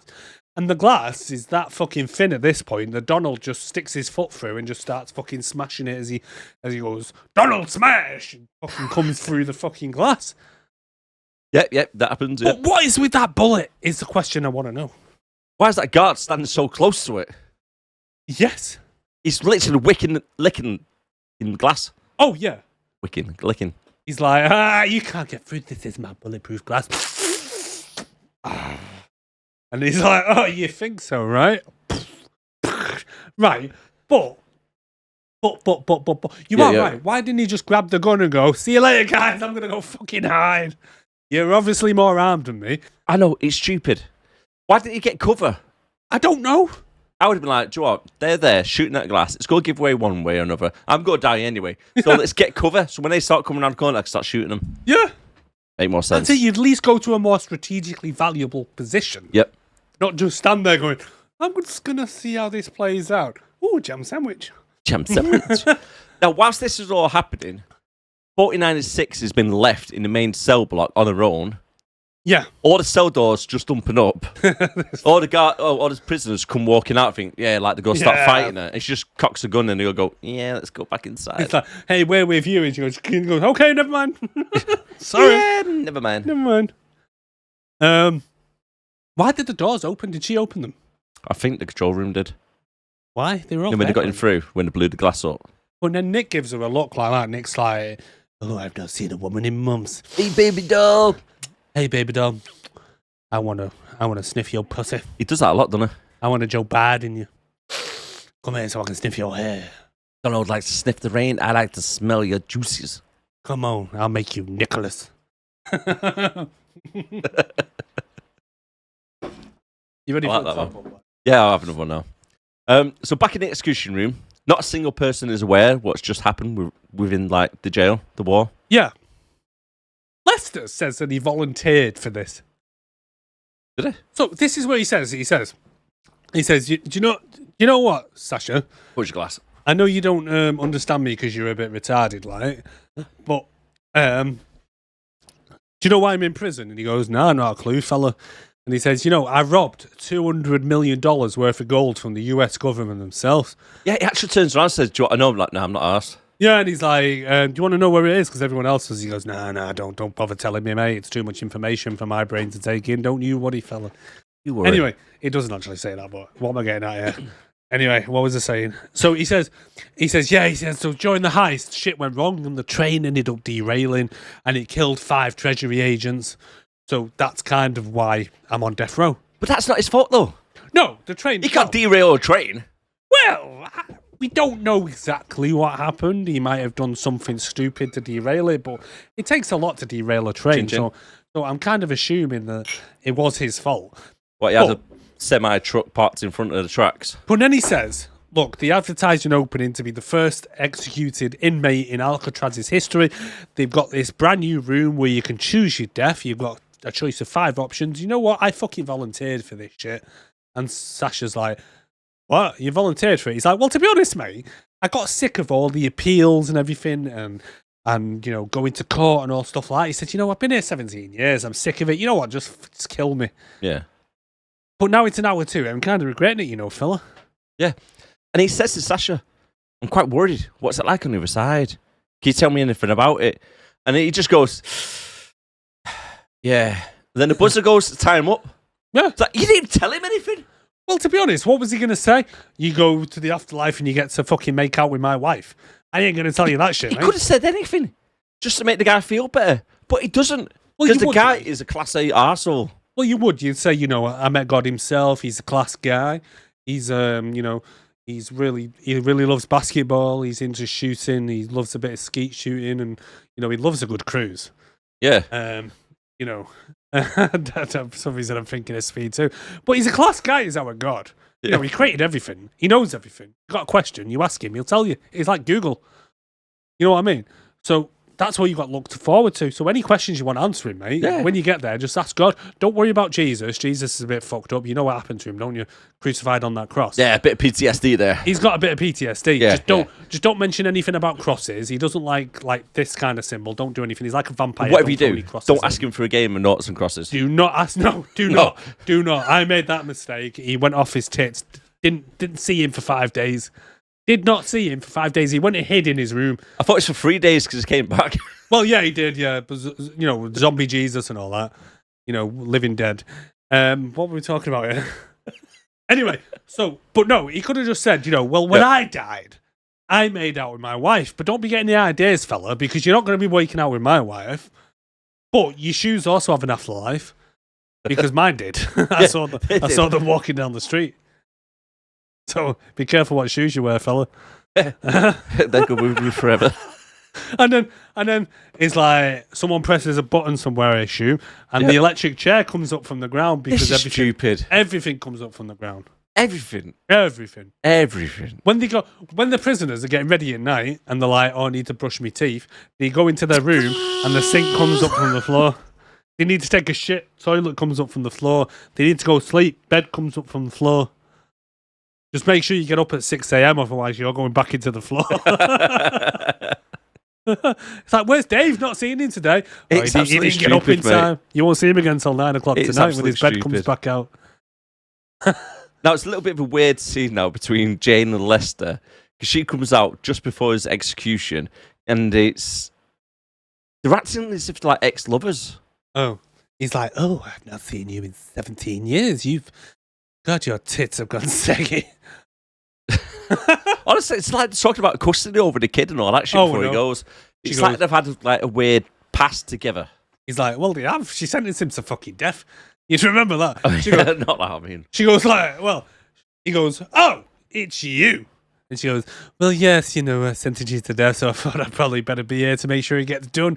You know what it's like nowadays. You give an order and people just don't follow it. Don't want to make sure. I'm here to pull the switch. Yep. And he's like, and he gives some fucking Bible quote, doesn't he? What does he say? I think I wrote it down. Where was it? What was it? It was like John 3:16 or some shit like that. I completely lost me notes here.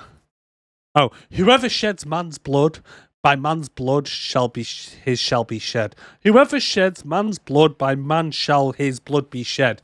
Peter picked a pickle pecker. Peter picked the pecker pickle piper pep. Peter picked the pecker pickle peppers. A picker pickle pepper. A It's a pecker tongue pickle peppers. twister. Peter Piper picked. Yeah.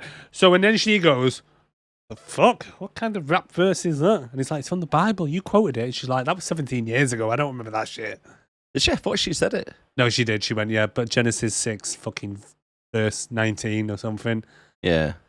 And then he, She must say it to everybody. yeah. And she's like, well, just to be clear, I didn't sentence you to death. The jury did. It's their fault. Them Their fault. fucking 10, 12, whatever motherfuckers. I've just got to push the button. Yeah, I'm just here to fucking see it through. You know, they gave me this black hood to wear, so I'm gonna go over here now. I'll see you in a minute. Anyway, so he reaches out to shake her hand, and the guards go, "Oh no, you don't touch her." And she goes, "No, it's okay, it's okay." It's okay. He's apparently washed it. Takes his hand, and he goes, he goes, "You're here for forgiveness, aren't you?" Well, guess what, bitch? I don't forgive you. I don't think he says that. I'm making most of this up. I think he might have, to be honest with you. He might have what? Forgave her? Yeah. No, I mean, said that. Oh, so anyway, it's 3 minutes to the execution. 3 minutes to 12. 3 minutes to 12, yeah? Remember Bear that in time, mind, people. guys. Bear that in Remember mind. time. And remember, he's not in the FBI. He's definitely not in the FBI. Definitely not. Sasha's told by the guard. The guard comes along Yep. and goes, "Sasha, mate, it's past your bedtime here, fella. Yep. Come on, I'll come Yep. and tuck you in. Let's I'll even get read back- you a bedtime story." Let's get back to the cell. Yeah. What happens as soon as he walks down the cell? The X-Force people turn up, got past the hand scanner straight You've away, got- no who problems. We got here. We got Neo, Trinity, and who's the other guy? What's the other guy called? Morpheus. We got more them walking down like. Lets off the SMG, kills the guard. Doesn't shoot Seagal though. Well, Seagal just lies down dead like he's been shot. Since Seagal is a Wing Chun champion, he creates a force field around him. It deflects the bullets into the guard next to him. It is like the Matrix then. Yep, It's pretty like much. Seagal Yep. does all this. So they make their way What with is he? Donald. What is his? It's bullshit Ardo in it. Yeah, something like that. Bullshitido. Bullshitido. Yeah, Bushitido. That's his little thing. But using the feng shui, the bullets don't hit him, but kill the guard next to him. Yeah. Donald and the X-Force make their way inside the execution chamber, where they don't give a single guard. What? Where they don't have a single guard to take over the room. What? Well, there's no guards in there, no. Oh, right, okay, yeah, that's what I noticed. Didn't make sense whatsoever when I read that. Then, Well, they So, thought yeah, it's a there's room no of guards death, inside the why room, bother basically. bringing guns. so nobody fights them, but there's plenty of hostages. Now, back in the cell block, one of the prisoners tried to escape by climbing the rope, but forced to his death. I've got a little question, right? Yes. You've condemned a man to death. Yeah. Yeah. You said you're gonna die. You're bringing out the Supreme Court justice. You're bringing out the head of the prison guard. Anyone Yep. else who's kind of got a curiosity as to watch this guy die because I don't know, they've got a vested interest in this $200 million, or maybe even the people that died on this derailed train. Why would you do it at fucking midnight? It's a bit inconvenient, isn't it? Yeah, it really Why is. not do it at 2 in the afternoon when it's more convenient and traffic's a bit easier? Well, maybe it's not a bit easier than midnight, but who's gonna want to stay up to midnight to watch a man die? How are you gonna sleep after that shit? True. Why That's midnight? That's a good point. I mean, it's a bit inconvenient. Really is. It's not Not time. only like, what if he's like, you know what, I'm really tired, I just want to go sleep. No, mate, you got to stay up, you got to die. We're going to kill you, you can't go to bed now. We're going to kill you in the next hour. You might as well just stay up. Yeah, mate. you're going to don't miss need out. sleep. You don't need sleep. I don't even think you'd be able to sleep now if you wanted to. It's like, I'm really fucking knackered, I didn't get any sleep last night. Fucking Joe in the cell next door was fucking wanking all night. I'm sick of the prison guards wondering about the fucking gonorrhea from that machine you installed. It's like, Jesus, just let me have some sleep. Nah, mate, no. Nah, I can't do that, Did mate. you know I've done this for 2 o'clock? Nah. It's the only slot we had. What do you mean it's the only slot? I'm the only one being fucking executed in this place. I mean, you've got an open schedule here. Why the hell have you chosen Quite midnight? literally an open schedule. It's not like the only guy. It's not like there's people queuing up. It's not like I've got to pick a time slot. Why midnight? I was just wondering. Good point. It just seems inconvenient. Really convenient. I know. It really does. I mean, if someone says to you, like, Oh, shit. oh, the dude's being executed. What time is it? He's at midnight. Midnight on Alcatraz. How are we even going to get home? Mate, it's 9:30 now and I'm knackered. I know. It's like, I'm going to have to spend the night at the prison because there's no taxis coming to Alcatraz at this time of night. I've had to come in on a helicopter. Yeah, the helicopter fucked off as well. I know. He ain't waiting until midnight. He's got You got to family. inconvenience so many people. Like I said, I can't get an Uber, can I? No, that's it. Am I going to have to fucking bunk up with Oh, little shit. Joe or something? It's like, what the fuck? Okay, this Anyway. is the next bit, right? Is the best bit on the film. Go on. Sasha gets up without a single scratch on him, Oh, yeah. right? He performs CPR on somebody who's been shot 7 times in the chest. You're giving chest compressions to somebody who's been shot. In No the blood, though. chest. No blood anywhere. No blood coming out. He's literally pumping. You'd Yeah. think he'd press down and blood would just come out the holes. Like, It's probably the worst thing to do. yeah. There's bullet holes there. Let's just push on And then to he's like- see what happens. He's like, this ain't working. What have we got round us that we could use? Oh, a fucking cattle prod. Yeah. So using his chi energy and a cattle prod, it brings the guard back to life. Yeah. The guy's been shot. And you brought him back to life with a cattle prod and CPR. All the prisoners round him are going, hey, leave him, man. Hey, man, this ain't no movie. You Why can't didn't do that they- shit. What you doing Why with didn't that their electric doors open prod? up? Get that out his ass. Why are their doors not open up? I don't know. Are they in the basement? I don't know where they are, to be honest, because, to be honest, I've lost track of where anything is in this prison. Because they've got to get an elevator using the handprint to get up to the next Yeah. floor. Maybe the execution chamber's in the basement. I don't know. I think it's in the basement. But it mate. seems like, who built this execution? Did the prisoners build it? They must have. Mate, I want to see the blueprints of this place. Someone who has a fetish with lifts. Mate, shit goes down and then opens up, goes back down, comes up and goes back down again, back up. I'll explain all that in a minute, like for you, but But like you mentioned before, the prisoners are trying to climb up. And I was sat there and I was thinking, I've seen this in a film before. Did The Dark Knight Rises copy this? I said, because he ain't no Bruce Wayne getting out of this prison here, trying to climb up this rope. is that what he does in Dark Knight? Yeah, when he's in I that can't prison. remember it, mate. It's been a while. Dark Knight Rises, he gets put in a prison where Bane was. It's that Filipino prison or some shit, isn't it? Some bollocks, yeah, some fucking foreign place. And they're in like this big hole in the middle of a desert. And he's got to climb his way out of there. But he Can't has to remember. make like a leap of faith to get out. All I'm thinking is, this guy ain't no Bruce Wayne. Anyway, so he falls down. God knows what happens to him. And then they turn to Little Joe and they're like, Little Joe, your turn, fella. And he's Yeah. like, I ain't getting up there with my The biggest fat ass." guy. Even if he did climb to the top, he ain't getting through that little hole. No. So then I think Twitch calls Ja Rule a little bitch. They have a little bit of beef, don't they, them two? Well, he goes over and he goes, why don't you try, you little bitch? And then Ja Rule, rather than just giving a snappy comeback, goes round the fucking houses like me when I'm trying to explain something. Yeah. Really, really. He goes, long. well, I'll tell you what, Twitch, I'm going to go to my room. I'm going to go and have a shit. I'm going to lie in bed for a bit. I'm going to have a little sleep. I'm going to eat a jam sandwich. And then I'm going to look out my bars and watch you as you go up and see you fall on your ass. Yeah, bitch. Aight.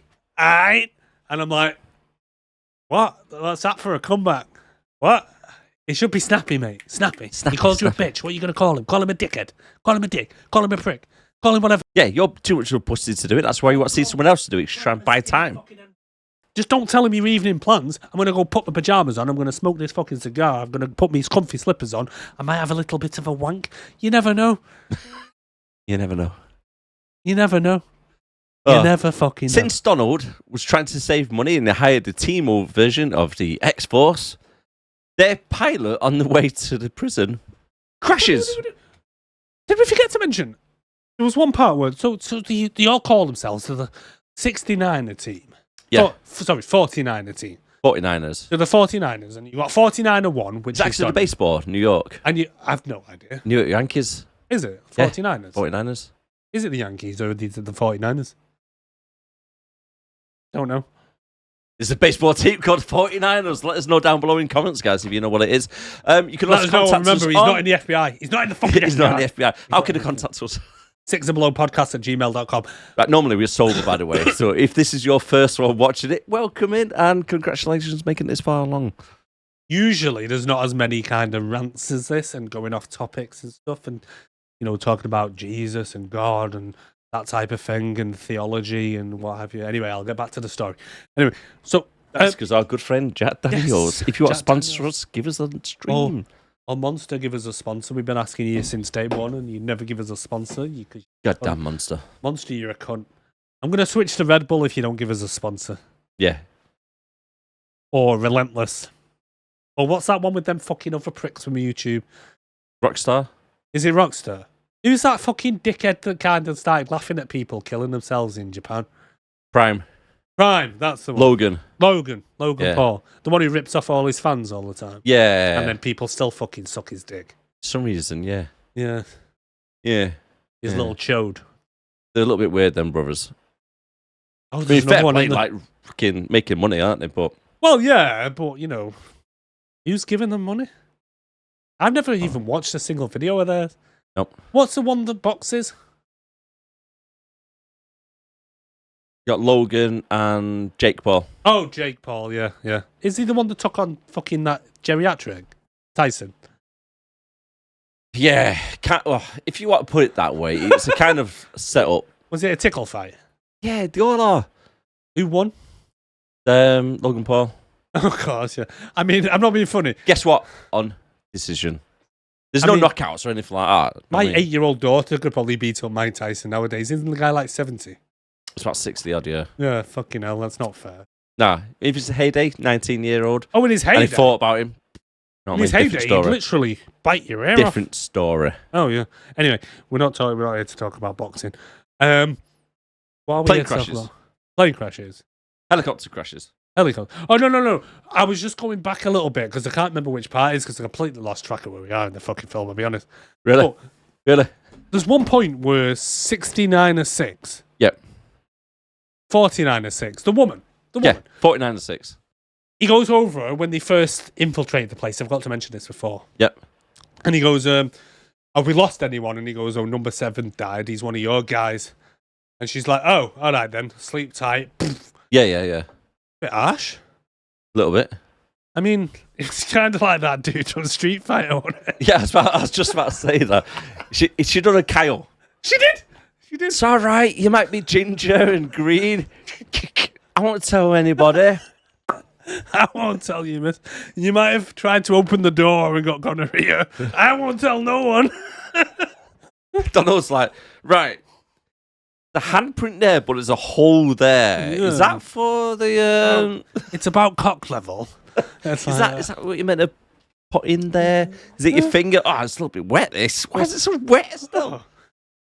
That tastes like jizz to you. Atlas getting DNA. Why does it feel like Megan Fox? Why is it sticky? Sticky, like candy floss. A candy floss fella. Anyway, back to the film. Where were we? Helicopter crash. Oh, yeah. Oh, does this chopper crash remind you of anything? Well, it lands exactly on the cell block where everybody is. Well, not only that, but I mean, just like people flying and trusting equipment that they shouldn't do and then flying into something that is clearly Deep Blue there. Sea. I was thinking more of the net and the guy in his Cessna who's like, I'm looking at this control tower and it says that I'm right here. And they're like, no, you know we're near us, dickhead. And he's like, looks out the window. There's a couple of chimneys. Yeah, he does. And then the guy says that even Morris Chestnut, or whatever his name is, Donny, 49-1, he's on the phone to Chopper, and the Chopper's like, I can't fucking see anything. The radar's giving me a load of shit. And he's like, well, use your eyes then, dickhead. Look. He actually says that, doesn't he? He says, use your eyes. Yeah, he says, use your eyes and look for, what does he say to look for? The Watchtower or something? What? Something like the watchtower. A lighthouse or some shit? Yeah, look for the lighthouse. You know, the big thing with the light on. Look for that. And he goes, oh, yeah. Oh, shit, it's right here, dude. To be fair, though, lighthouse was switched off. Well, that's no good, is it? No, that's why he crashed into it. Who the fuck switched it off? I don't know, Donald, probably. Well, that was dumb. It was dumb. I've just spat something out me. Yeah, that was disgusting. But, like you say, he crashes, but it happens to crash right where Jarul and everybody else are. Oh, yeah. Coincidence? The thing is, right, A little bit helpful. the chopper came down and it just kind of smashed through a bit of glass and what have you. Yet the pilots died. A heart attack. But just It a didn't shock. blow up, though.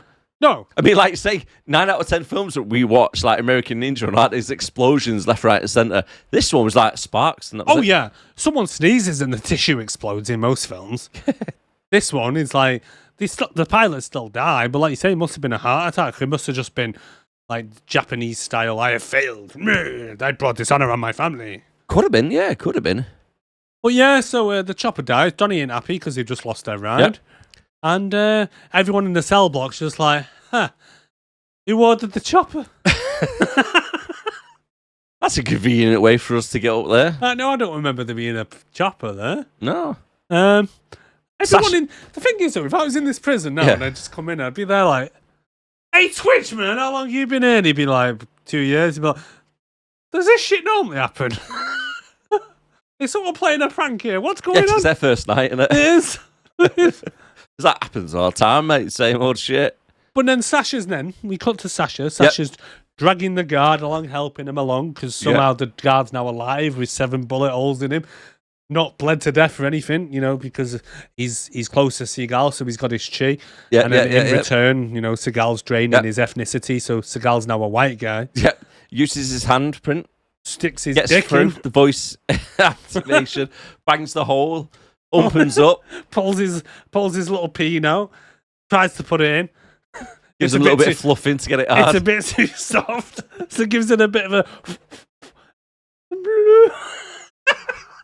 Oh, there we go, lad. Right, it's sticking in there. I know you've got not got much blood left, but Yeah, he's pushing his ass into it. Come on, fuck it, lad. Come on, Go on, give you it all need you DNA got. inside it, mate. And then Stop at the being same clean, time, don't he's going, Daryl Dixon, or whatever his name is. I can't remember what the guy's name is. And That's he goes, Walking Dead. and the girl's like, "You need to say it louder." He's like, "Daryl Dixon, Leroy Jenkins, motherfucker, Leroy Jenkins. Leroy Jenkins." Now, if my neighbours could hear me, by the way, I know. they're Leroy. going to think, what the fuck are they doing in the office? Anyway, so the goons are coming up behind him, not in a sexual way. And Just in the snip of time. Literally, the door closes. 49-6 pokes a gun inside, fires a few shots, and I shit you not, Seagal does his little shitty fat boy kick. The gun flips around. He starts shooting it. She jumps to the floor, sticks her leg up. I can't lift my leg up anyway, but lifts her leg up, and it just so it angles it so it can't be shot. the thing Bullshit. It is bullshit. Arnold. Bullshit, man. I don't know. What was that accent? Bullshit, man. But anyway, yeah, it's completely stupid because, right, it would be a bit more better if that scene was a bit more suspenseful and it was a near miss for her when the gun changes and then it starts firing and she kind of near misses and shoots out of the way. But it doesn't. The gun swings round, she goes, her. Fair play to her. That end should be pointed the other way. I'm just going to duck down now because the whole scene takes way too long. Yeah. It would have, like I said, it would have been a lot better if it had just gone switch, shoot, and she had gone shit. But it doesn't. More She dramatic. goes down and she goes, "Not going to shoot it yet." Well, she put her foot up, holding it. Did she? Yeah. Well, even so, but it still took louder. It took louder. Sorry, I read the word louder here. Yeah, you need to say it louder. It still took longer than it needed to. Do you know the most stupid thing about this whole film? What? It's this next scene. The one with Donnie and Lester. Yeah. Yeah. So Donald, he's demanding money from Lester, and to show him he's serious, he pulls a gun on him. Yes. Bearing in mind, Lester is strapped to an electric chair. He was about to die by execution 3 minutes ago. Oh, yeah. Right. And he puts a gun to him as if it's going to be a threat. He'd be like, yeah, I was going to get killed anyway. Yes. I've kind of made peace with it, dude. You're a bit late to the party. He even says to him, "I told you 2 weeks ago I'm not going to fucking help you." So you've had this conversation before. So we just thought, you know what? The guy won't listen to me. I'm going to come in with a gun. A death row inmate I'm going to threaten to kill. So what does he do instead? He goes, you know what? There's a lot of people here. I'm going to kill them. Who gives a fuck? I'm going to die anyway. As soon as all this shit is over, either you kill me or the state's going to kill me. I don't give a fuck about anyone else. Nope. But then he goes, "So Lester, I hear you found God while you were in prison." And he was like, "Yeah, mate, I found God. He was in the next cell. It's like, he was down here on a vacation, I definitely found him. He said his name was God. Yeah, he died for 22 minutes. Yeah, he died for 22 minutes, yeah. He's a bit simple, like, we call him Simple Sasha now. But he's like, I saw my wife when I died. Anyway, glossing over that. He looks round and he goes, who are you gonna miss here? And he looks at the priest. And shoots her. That priest was well cast. Was that a woman? Yeah, That wasn't a woman. it was. That was a bloke. It was. That was the nuntiest looking priest I've ever seen in my life. Yes, it was. And I saw Pope Francis's funeral. There's a lot there, wasn't There there? was a lot there. a lot There of was a lot cover-ups on there. that day. There was a lot there. Mate, did you watch it? I watched some of it, right? Do you know what I feel Back to the sorry film. for? Back The to the fuckers who had to carry the coffin. Right, wind it back. All right, fine. Back to the wind it film. up. Anyway, forget about Pope Francis. Sorry, Anyway, guys. he shoots the fucking priest, who's a man or a woman. Who am I to misgender them? I don't know. They look noncy either way. He wasn't a woman. He was a bloke. Anyway, he shoots him and he goes, "Oh no!" And he grabs his cross and he starts fucking doing it in front of his face. But then He does. the scene kind of slows down Yeah. and it goes all The watch stuttery. And I got- was like, "Is there something with my fucking laptop?" Yeah, it looks like it had gone all stuttery on me. But then he takes the cross, he waves it in his face, and the frame rate drops, like I say. And then he mentions about lost.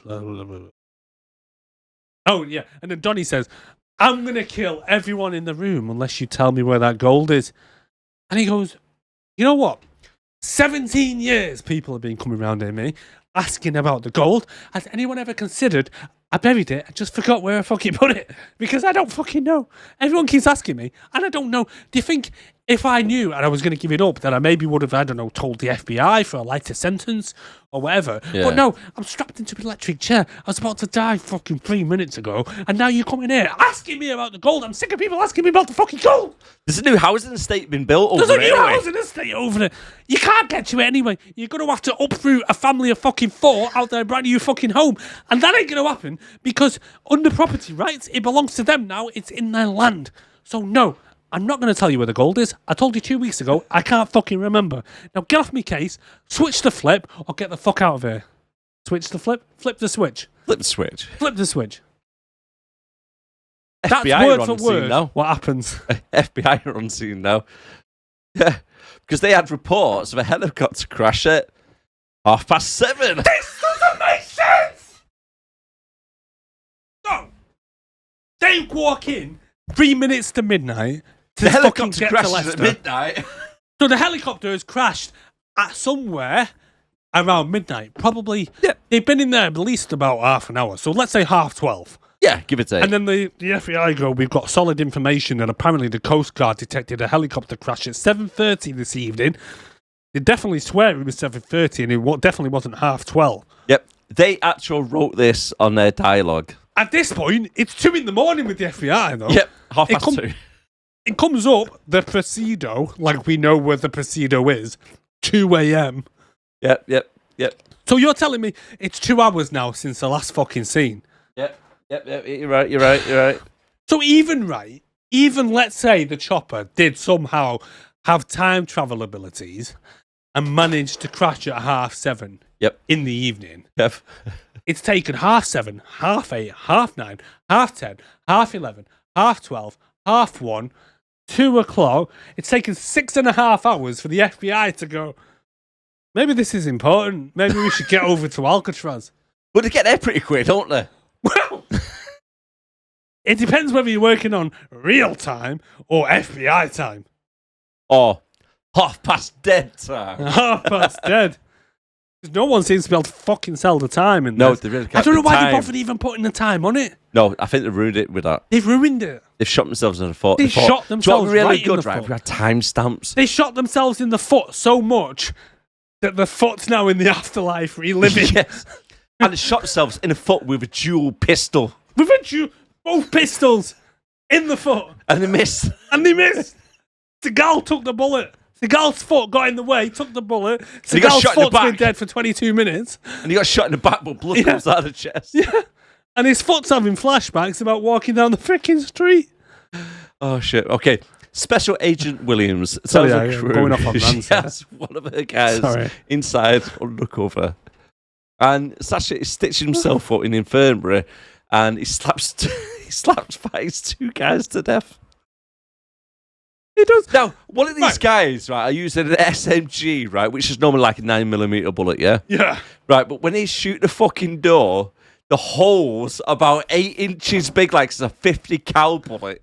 They're massive like that, right on the door.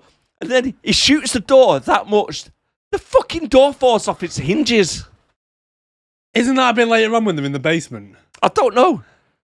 When they're in the basement and someone does that, they shoot a fucking Yeah. iron fucking Yeah, cast it's a little door. bit later on, right? Yeah. But still, But this big 50 cal holes in the door. the thing is, though, right, that I don't get that I wrote about this, right. So he's getting slappy, but the guards know he's a prisoner Yep. in here. Yep. I mean, the uniform alone gives it away. Mhm. So they know he's not armed. Yep. Right. So if you walked into a room and you knew someone wasn't armed, and you know straight away you've got one up on them because they're armed. Yep. First of all, you wouldn't just start praying and spraying. No. You'd wait for them to appear, or you'd go right up to them and shoot them. You wouldn't let them come over and start getting fucking slappy. Like that. Oh, that hurt me neck. That. But yeah, Full on slappy. yeah.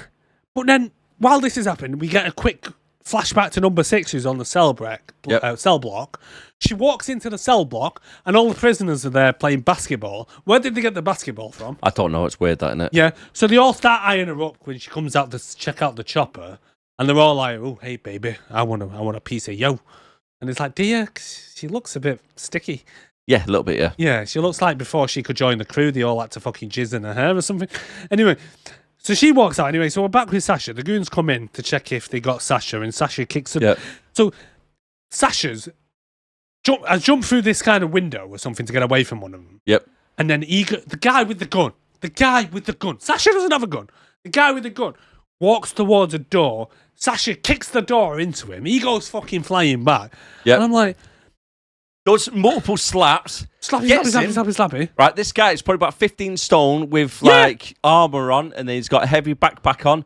He picks him, throws him through the fucking window, and he kills another guy with that guard. When I watched this, right, when I was doing my notes, I'm watching it and I'm like, he picks up a guy and he throws him through a window. So I was thinking, right, that's pretty much bullshit. Yeah. And then I'm like, hold on, what did I just miss then? So I just put it back like 10 seconds. And I'm watching it and I'm like, so he picks up a guy, throws him through a window into another guy. Into another guy, kills them And both. kills them both. What? Who fucking wrote this? And then to top it off, a third guy comes In. right, starts shooting at Sasha, but Sasha ducks behind a wooden door, Yeah. right, with pane glass windows, and the guy starts shooting the glass. Why don't you shoot at like fucking knee level where the thin wooden pane door is? Well, that's what I mean. It's like, you know he's not got any guns because he's a fucking prisoner. So he pulls his handgun out and he's like, boom, boom, boom, boom, boom, boom, boom, boom.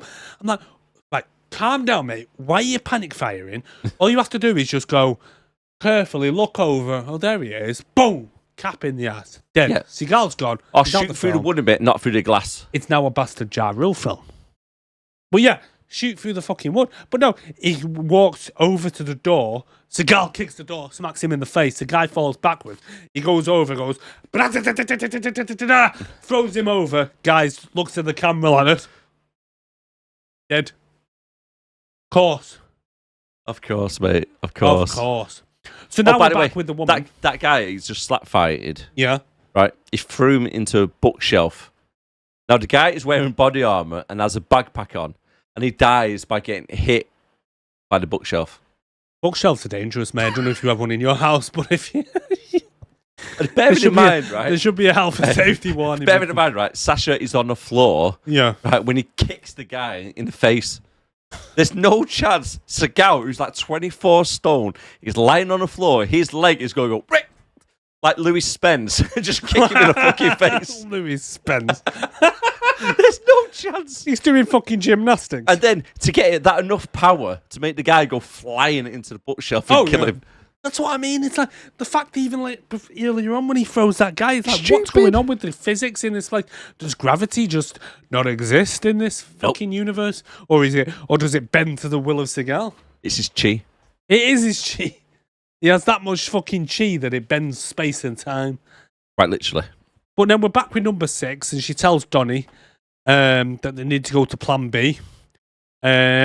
Nick calls a sexy little thing and blows her a kiss. Yeah, he likes chicks with guns, doesn't he? He's like, la, la, la. Anyway, but she don't look happy. He's like, hey, sexy little bitch, I'm gonna fucking butter your bread. I'm gonna eat your jam sandwich. Are you on, bitch? Meanwhile, it's Now 2:45 in the morning. It is. Agent Williams gets a call from Donald. How the fuck did he get a number?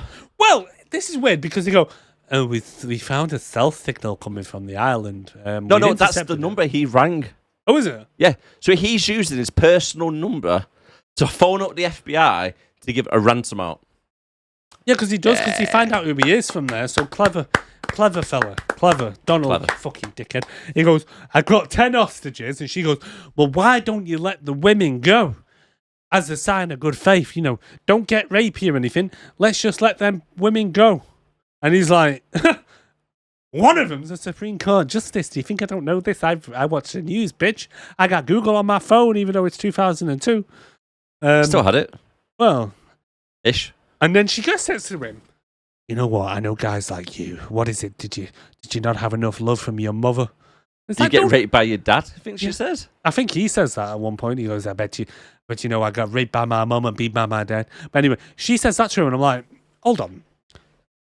This is a hostage situation. Don't antagonize the guy. Just tell him you're going to give him what he wants. Listen, you want blowjobs, you want to go and spend a bit of time with the fucking door machine, you go right ahead, my friend. Yeah, that's it. That door machine, mate. That's the one and only one. We'll have the penicillin ready for you, mate. Don't you fucking worry. But he doesn't care. He just wants the money. She's like, "What's your motivation?" He's like, "My motivation is me. I don't care about nothing. I just want this money." Well, what about the other 20 guys you brought along with you? You're going to split the money with them. Good point. Yeah, you're Yeah, it's getting a good 200 point. million out of this. It's a good point. The other guards are like going, Yeah. Is he getting 200 million? Why are we only getting $5,000 for this? Yeah, I got $5,000 for this shit. And then, to going top on it here? off, she goes, "I'll tell you what, I'll ransom the judge. She's currently strapped to the electric chair. Yeah. But none of us can find the switch. So you've got until we find the switch to get us a helicopter out of here, bitch." Sasha and 49.6. Why is it 49.6? It's really like a mouthful to say, isn't it? I know, why not just call each other Dave and Bruce and Angela or something? Yeah. It just it doesn't make sense. It doesn't. So 49.6 have a little bit of a stand-up. She kicks gun from Slapmaster Seagal himself and jumps onto nearby rope, sliding down whilst trying to shoot Sasha using an SMG. Nick, in the meantime, makes a run for the gun, Sasha's gun, which is now on the floor, and they have a little bit of a standoff whilst Joe and Krups come out as backup. So they come walking out as they're in like a little bit of a Mexican standoff. They come out the cells and then pretty much look at each other and then just jump onto the floor. What's the point in coming out the cell? I don't know. I just think they misread the situation and didn't know what the hell was going on, because they just come out like Little Joe comes out like he's Big Joe. Yeah. And he's just like, hey, what's going on here? Everybody calm down. I'm trying to sleep in this cell. I'm trying to play my golf on my PS1. And then he's like, "Oh shit, you got guns, shit, everyone get down." But did you notice, like, when Nicholas goes for the gun, did he just slide through a whole load of glass like it's nothing, like he wasn't about to shed his legs? Sugar glass. Fair enough. But yeah, she's not happy. No. They have a little bit of a shoot off. They do. Right? Nick has fired about 15 shots at this point. Yes, and not reloaded once. Not reloaded once. But however, when you shoot a gun, the barrel gets a little bit warm. It does get warm. Yeah. He kisses the gun. He does. Mm. He's got burnt lips. He's definitely got burnt He's lips, got mate. burnt. The thing I don't get right at this point, right, if my notes are correct, then she shoots at him and hits hits like a control panel on the wall, which opens up the floor. Yep. My question is, why the fuck would you have the control panel for the floor that when you go down leads you to tunnels in the middle of the fucking cell block, where any of the prisoners at any point could just go, I'm going to use this to fucking escape. Right, so this control panel is right next to a jail cell. Yes. Right, where you can stick your arm out the bars. Because it's not a door, it's a bars. Yeah, it's bars. Right? Yeah. It was made by the prisoners. That makes a lot of sense, because if I was a prisoner and someone said to me, "You know what, this jail ain't finished, guys. We need you to finish it," I'd be like, "Okay, I'm going to make as many escape points as I freaking can." I might even, at some point, make a pipe that just has flames coming out of it. Just for the shits and giggles. Why But not? we'll get to that in a Why bit. not? But Anyway, he now decides to jump through this hole in the floor, Yeah. goes down there and hides like a little squirrel / spider monkey or something. I put Spider Monkey as well because he's crouched up on top of the thing. It's like, how did you get up there? So she jumps down, starts shooting at boxes, thinking that Nick might be behind him. One of them's like a locker as well, isn't it? She shoots that quite a lot. And then she walks forward and she's like, where the hell did he go? And he's up above her in like the pipes or something. And he jumps down, has her at gunpoint, Yep. back behind her. And then she goes, why don't we finish this like men? Just tell us something. No love. I don't care. Have what you is got a in your swinger trousers. down there? I know. Is this how you've been getting through the doors, love? Yes. Is there something you want to tell me? Are you feeling a little bit itchy down there? Yeah. Because I'm not being funny. No, I don't want to finish like men. Because guess what? I've got the gun to your head. I'm going to shoot you now. Finish this. But no. Exactly. Nick goes, you know what? I reckon I can take you. And then he doesn't. Nope. He gets his ass little kicked. Yep. His little ass kicked. Yep. Gets thrown about like a little rag doll. Literally, at one point, she kicks him and he backflips onto his shoulders and slides across the wood. Yeah. At one point, he grabs a chair and she somehow goes up a wall upside down. Yeah. Matrix. Upside down. The Matrix. The Matrix, mate.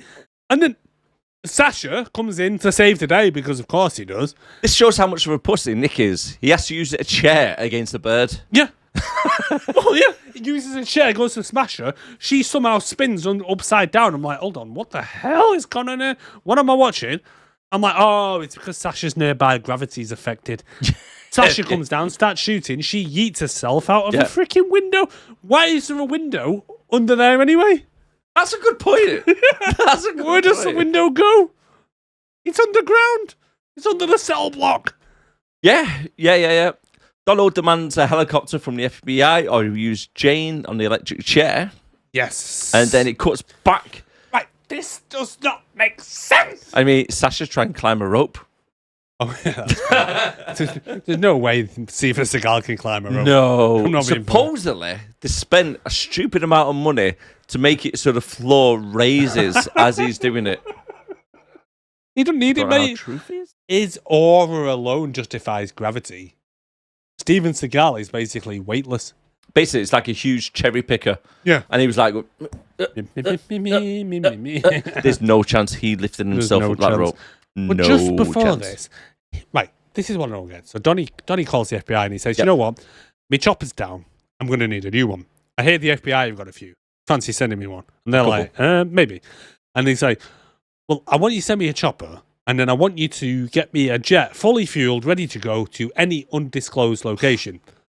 Now, this drives me mad in film. Cliché. Because air travel is probably the most detectable bloody mode of transport in the pissing world. Do you know what's not? What? A train. A train.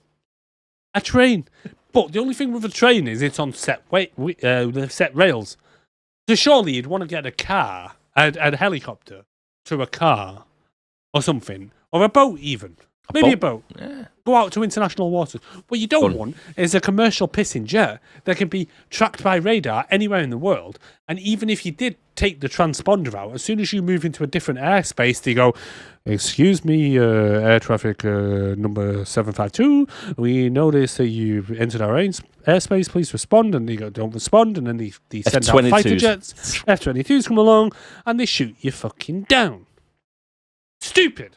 True story. True story. Although they didn't do it during 9/11, so. Well, you know, there's a few theories about that. Well, there are a few theories. Building 7. Yeah. So, and the BBC announcing that it collapsed before it actually collapsed, so that was another one. Yeah.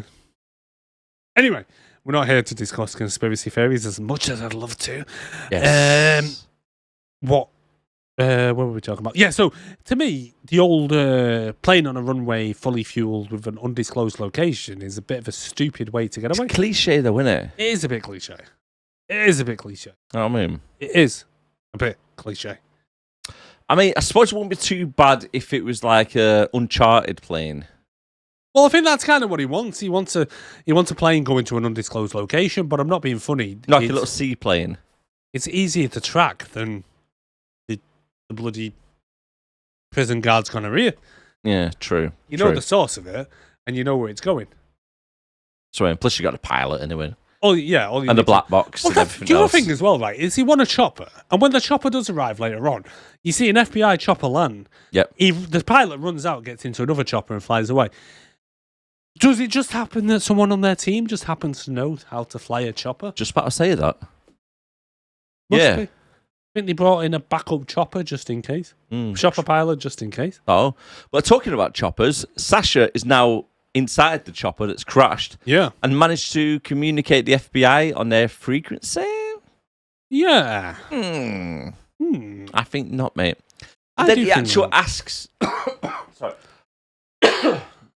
Then he actually asks FBI Williams, how does the FBI's finest marksman shoot her best undercover agent? Quite simple. She's a shit shot. She uses dual pistols like a fucking dipshit. With her eyes closed. Yes. I'm not being funny, mate. How She is that wouldn't- her finest marksman? Well, even if she was the finest marksman, she was aiming at her fucking target. It's not her fault that he decided stupidly to jump in fucking front of the bullet Yep. to save a fucking street rat named Ja Rule or Yep. Nicholas in this film. It's not her fault. She didn't expect her FBI undercover agent to jump in front of the fucker. They take a bullet for a criminal. Yeah. Well, who does he think he is? Kevin Costner, and he's fucking Whitney Houston. I don't think so. He ain't no bodyguard. He ain't no bodyguard. He ain't no bodyguard. He tells her about... I've lost track of where we are. Right, one so sec. Sasha tells her Nice everything man, about the Nick. X-Force. Little Then Joe 14-year-old tells Nick, asks Nick if he shot the woman back in Chamber 6. Yeah, 49er breaks the warden's nose with a swift headbutt. Oh, here we And go. one yeah. of the guards takes a bad guy hostage. Yeah, they ask the governor who he is, tells her a pain in her ass, and she headbutts him. Yeah, there we go. Yeah, and then Right. Sasha phones home. Yeah, he's made it to the chopper. He speaks to the FBI. She asks how she could shoot him, tells him they were heavily armed. Yeah, that's it. And then back in the chamber, Donnie's boss wakes up after being kicked out and asks what he is doing. What? What? What? Donnie's boss wakes up. Oh, Donnie. So when they first walked into the chamber, Donnie's boss at the press conference was in there. But when they first walk in, they knock him out. And now he's woken up. He comes out and he goes, Donnie, what are you doing here? Ah, right. I didn't see that bit. And he goes, what is it you want? And he goes, the money. And you've not been paying attention. No, I've been asleep in the fucking witness room, man, you dickhead. So the judge's bodyguard comes over and Takes overpowers Donald's- two of the men. Yeah, takes Donald's men hostage, two of Yeah. them. And then says, drop the fucking gun. And he puts the gun to the judge and says, no, you drop your gun. Yeah. I'm going to drop my gun. You Luckily, drop your though, Donald is a fan of speed. Yeah. So he shoots his own man. Shoots the hostage. Shoots the hostage. Yeah. He drops down onto the floor. And then the guy who's just been shot cracks his neck, shoots the two guards. Right. The thing I don't get is, right, I didn't rewind it back, but just thinking of it now, the bodyguard. Yeah. Yeah. Did they get their pistols from the men they took hostage? Because if they did, when their men got shot and dropped to the floor, how did they then pull out another pistol to shoot them? Good point. Because they handed their guns in. Yeah. So they didn't have guns on them. So I'm assuming that when they took the men hostage, they kind of took the situation of Donnie going, oh shit, it's my boss. Am I going to think get they fired did. for this? Yeah, I think they did. I think they turned around, grabbed the gun, and then put it to the back of him. Yeah, because they're still pointing the guns at Donnie.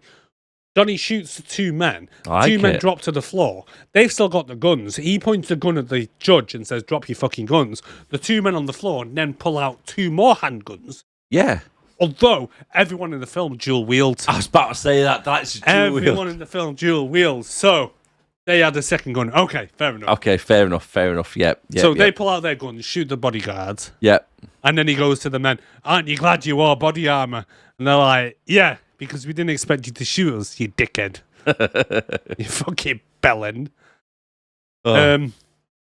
Donnie tells the boss that he wants to dig up the gold. Yep. And then he wants to head to south of the border. South of the border. They always say that, don't they? South of the fucking border. South of the border. Why don't you just say South America? Why Mexico. does everyone wants to go to fucking South America? Every time they commit a crime, it's like South America, bitches. Connected? I know, but did they not have an extradition policy in Mexico? You think they would? Well, if you get to like Argentina, Brazil, Peru, Chile, Well, yeah, I suppose Brazil. Yeah, you said Quite a few. Brazil. You said Brazil. Yeah, didn't yeah. you? Yeah. You said Quite a few Brazil. different places down there, isn't there? It's There not might just be. Mexico, you know. Let us know in the comments, guys. Can the US extradite from Argentina, Brazil, Chile? Ask chat. I don't really. I'll ask it. It's good to it. Okay.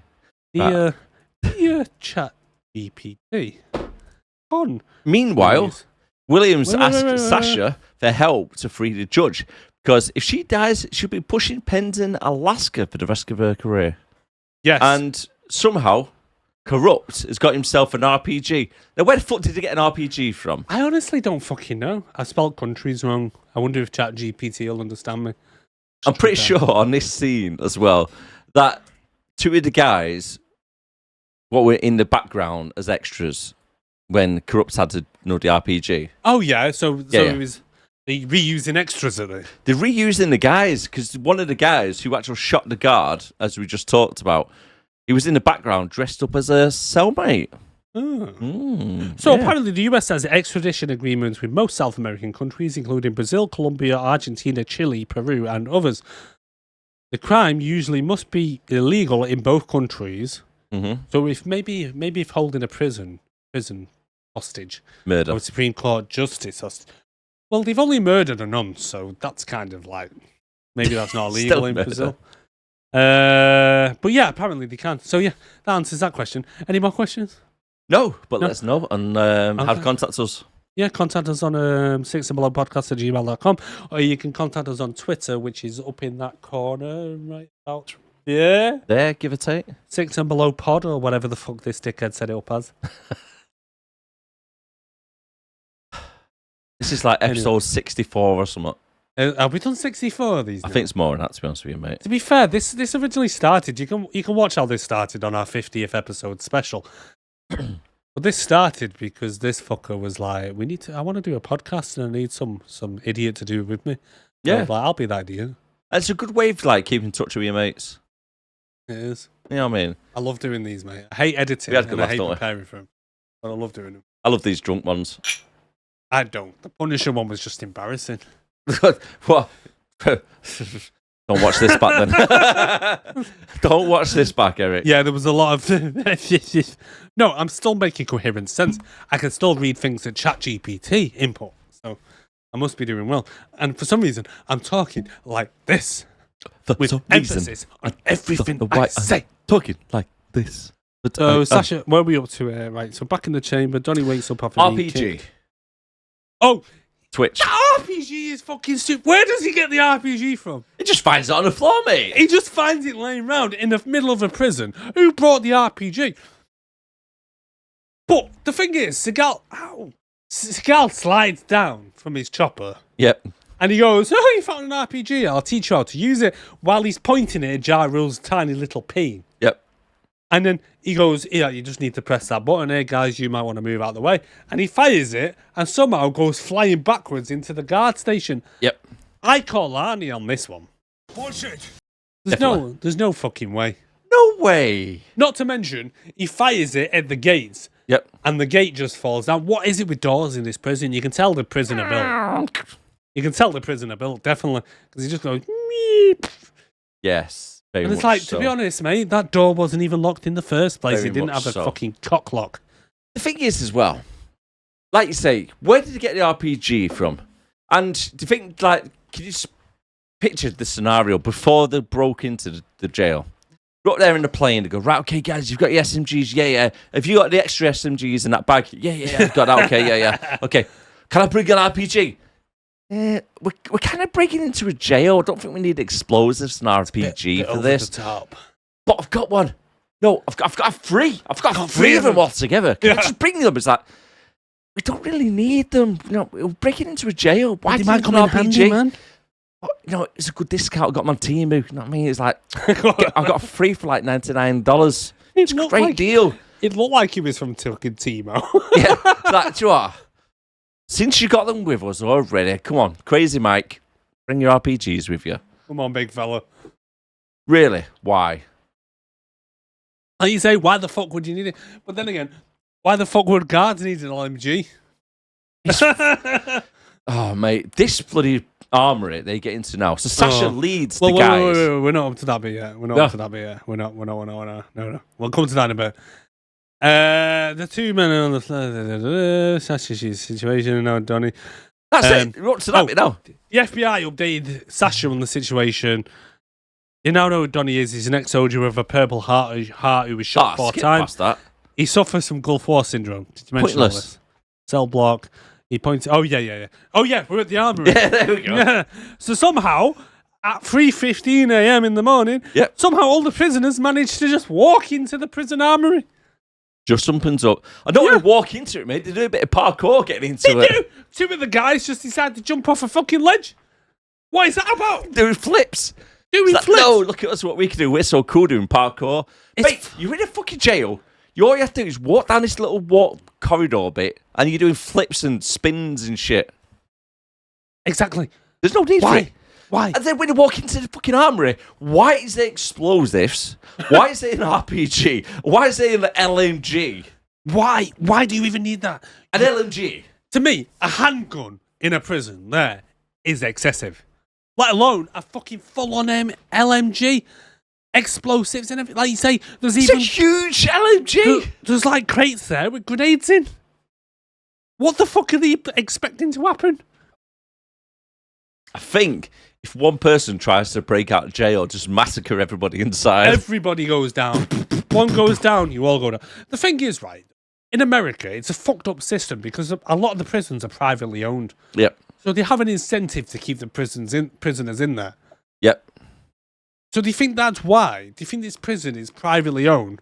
And the fact that they just thought, we got this budget here, we're saving so much money on slave labour and labour costs to actually build the fucking place. Let's just buy a load of fucking guns. Why You never know when an LMG is going to come in handy. Bear in mind you're on an island. Maybe a prisoner one day is going to come at us with a shiv made out of a fucking toothbrush, and the only way to counteract that is a fucking LMG and a couple of grenades. What the fuck? Someone might get hold of a spud peeler from the kitchen maybe one day. Also, to be fair, they are building the prison, and one of the prisoners had a fucking angle grinder at one point. I mean, I'm sure there's more than one door to get in there anyway. Yeah.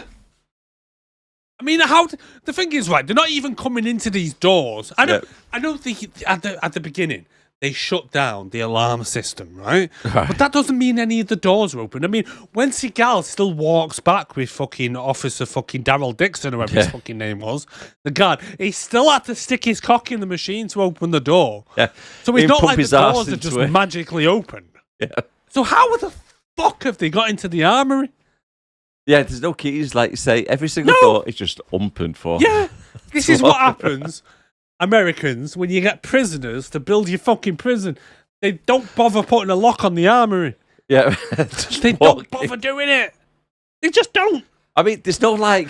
You would think it'd be something like a bank vault type You room. would. You would.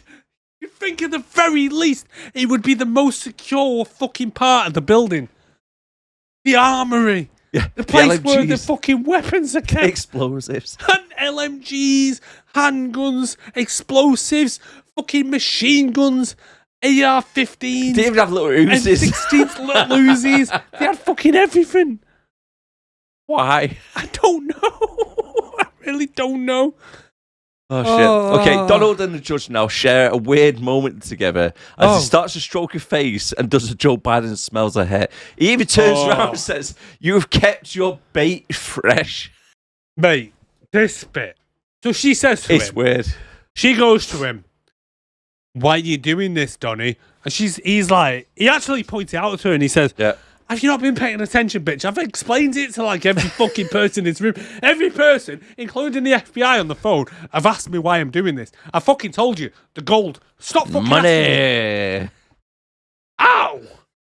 Take my hand on the wall. Every fucking person in this place, including the dead priest, the dead nonce on the floor, has fucking asked me why I'm doing this.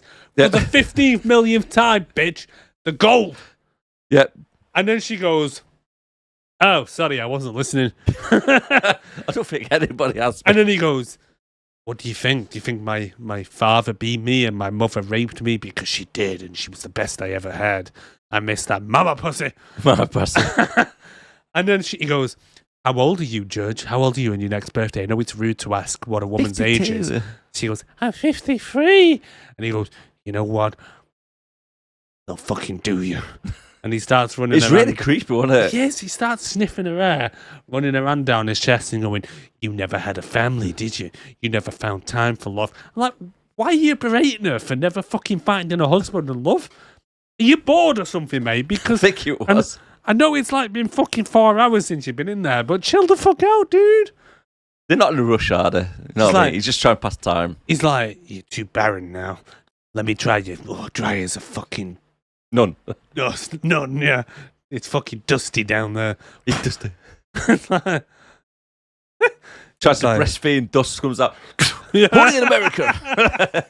Why does he even care about this shit? Why is he berating her? I don't know. You got her in the fucking electric chair. And then, What more do you want from her? right, then out of nowhere, a dead body falls from the air Yeah. vents above with a sign saying bye bye. As Seagal managed to drag a dead body through the air vents, Yes. right, tied 2 fucking smoke bombs to him. So then the dead body, using his chi, then activates the smoke bombs. Not only that, mate. Not only that, he's gone. Do us a favour, Nick. Grab that dead body. I'll be back in a minute. Where you going? Finding a computer with a printer. What? Goes to a printer. Opens up Word. Massive font. Bye. Print. Where's the fucking printer? Get the printer out. Right. Do us a favour, mate. Has anyone got any sellotape? Oh, there's some that. Right. Stick this to his fucking body. Now throw him out the fucking vent.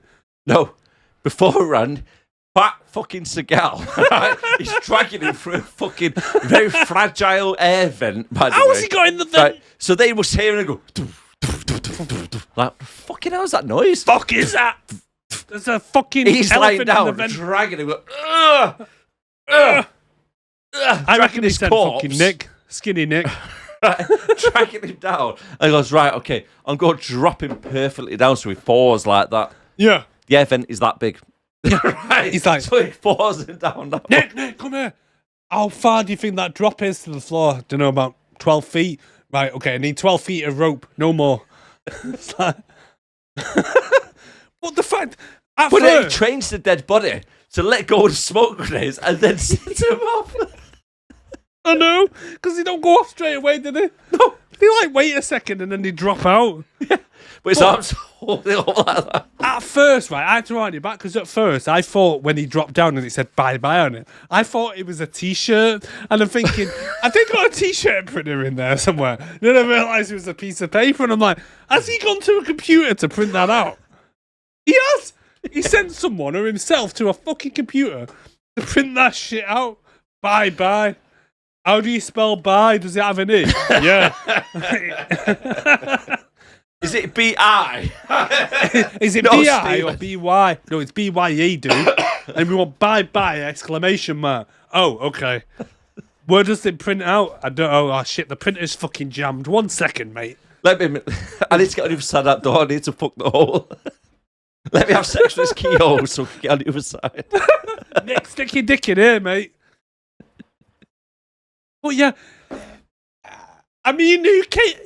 I mean, right, if you was the guard, right, in that situation, and the body just dropped down, Yeah. I'd be shooting the air vent straight away because that Oh, yeah. fuck is still in there. That is... There's no way he's just fucking dropped the body and scampered. Yeah. And then this How's is he even this got is in the the air best vent above the execution chamber anyway? The thing is, right, where does that that air chamber go? Because that, according to the fucking prison guard earlier, that whole place could be turned into a gas chamber. Yeah, true. So where the fuck does the air go? How's he even does it vent out into the cell block they were in? Into the armory? What if anyone's in the armory when someone goes, I choose gas chamber? And you go, all right then. The guard's like, what's the smell like sulfur? Yeah. Why does it smell like Zyklon B in this bitch? It's like, what the fuck? What the fuck? Anyway, so yeah, that But then, happens. what makes me laugh the most out of this, I thought was the most comical thing. Steven Seagal drops down like a fucking superhero, wearing a bandana, glasses, and he drags Lester and puts him through the door, and then the electric chair drops down. Not only that, he puts a fucking rebreather. Yeah. Where did he get? Ow! Where did he get a rebreather from? I know. They got like the big fucking snorkeling or some shit. He's like, drops down, rebreather on fucking Lester's mouth, rebreather on the judge's mouth, down the fucking hole. Right, not only that, right, so in this execution chamber, not only does the electric chair come out through the floor, but if you somehow manage to put it back, it leads to a bunch of elaborate fucking tunnels that the electric chair And the comes thing is, from. there's a fucking switch, because Jarul is using the switch to move it up and down underneath in this labyrinth little tunnel. Yeah. I was half expecting a fucking Minotaur to come running down the corridor. It's fucking dumb. So they get so then they get down underground, and then because like Donnie and them are all knocked out from the gas or something, they're trying to get the fucking judge out of the chair. They can't manage to get her out Yeah, they before can't open Donnie the and clip. that wake up. So he starts fucking shooting down. So he's like, "Sorry, love, you're on your own." See you in He a runs bit. off with fucking Lester. Donnie runs after them. And Donnie jumps down, runs after them with two goons, and Sasha runs into a fucking boiler room. It's a warehouse. How did he get there so easy?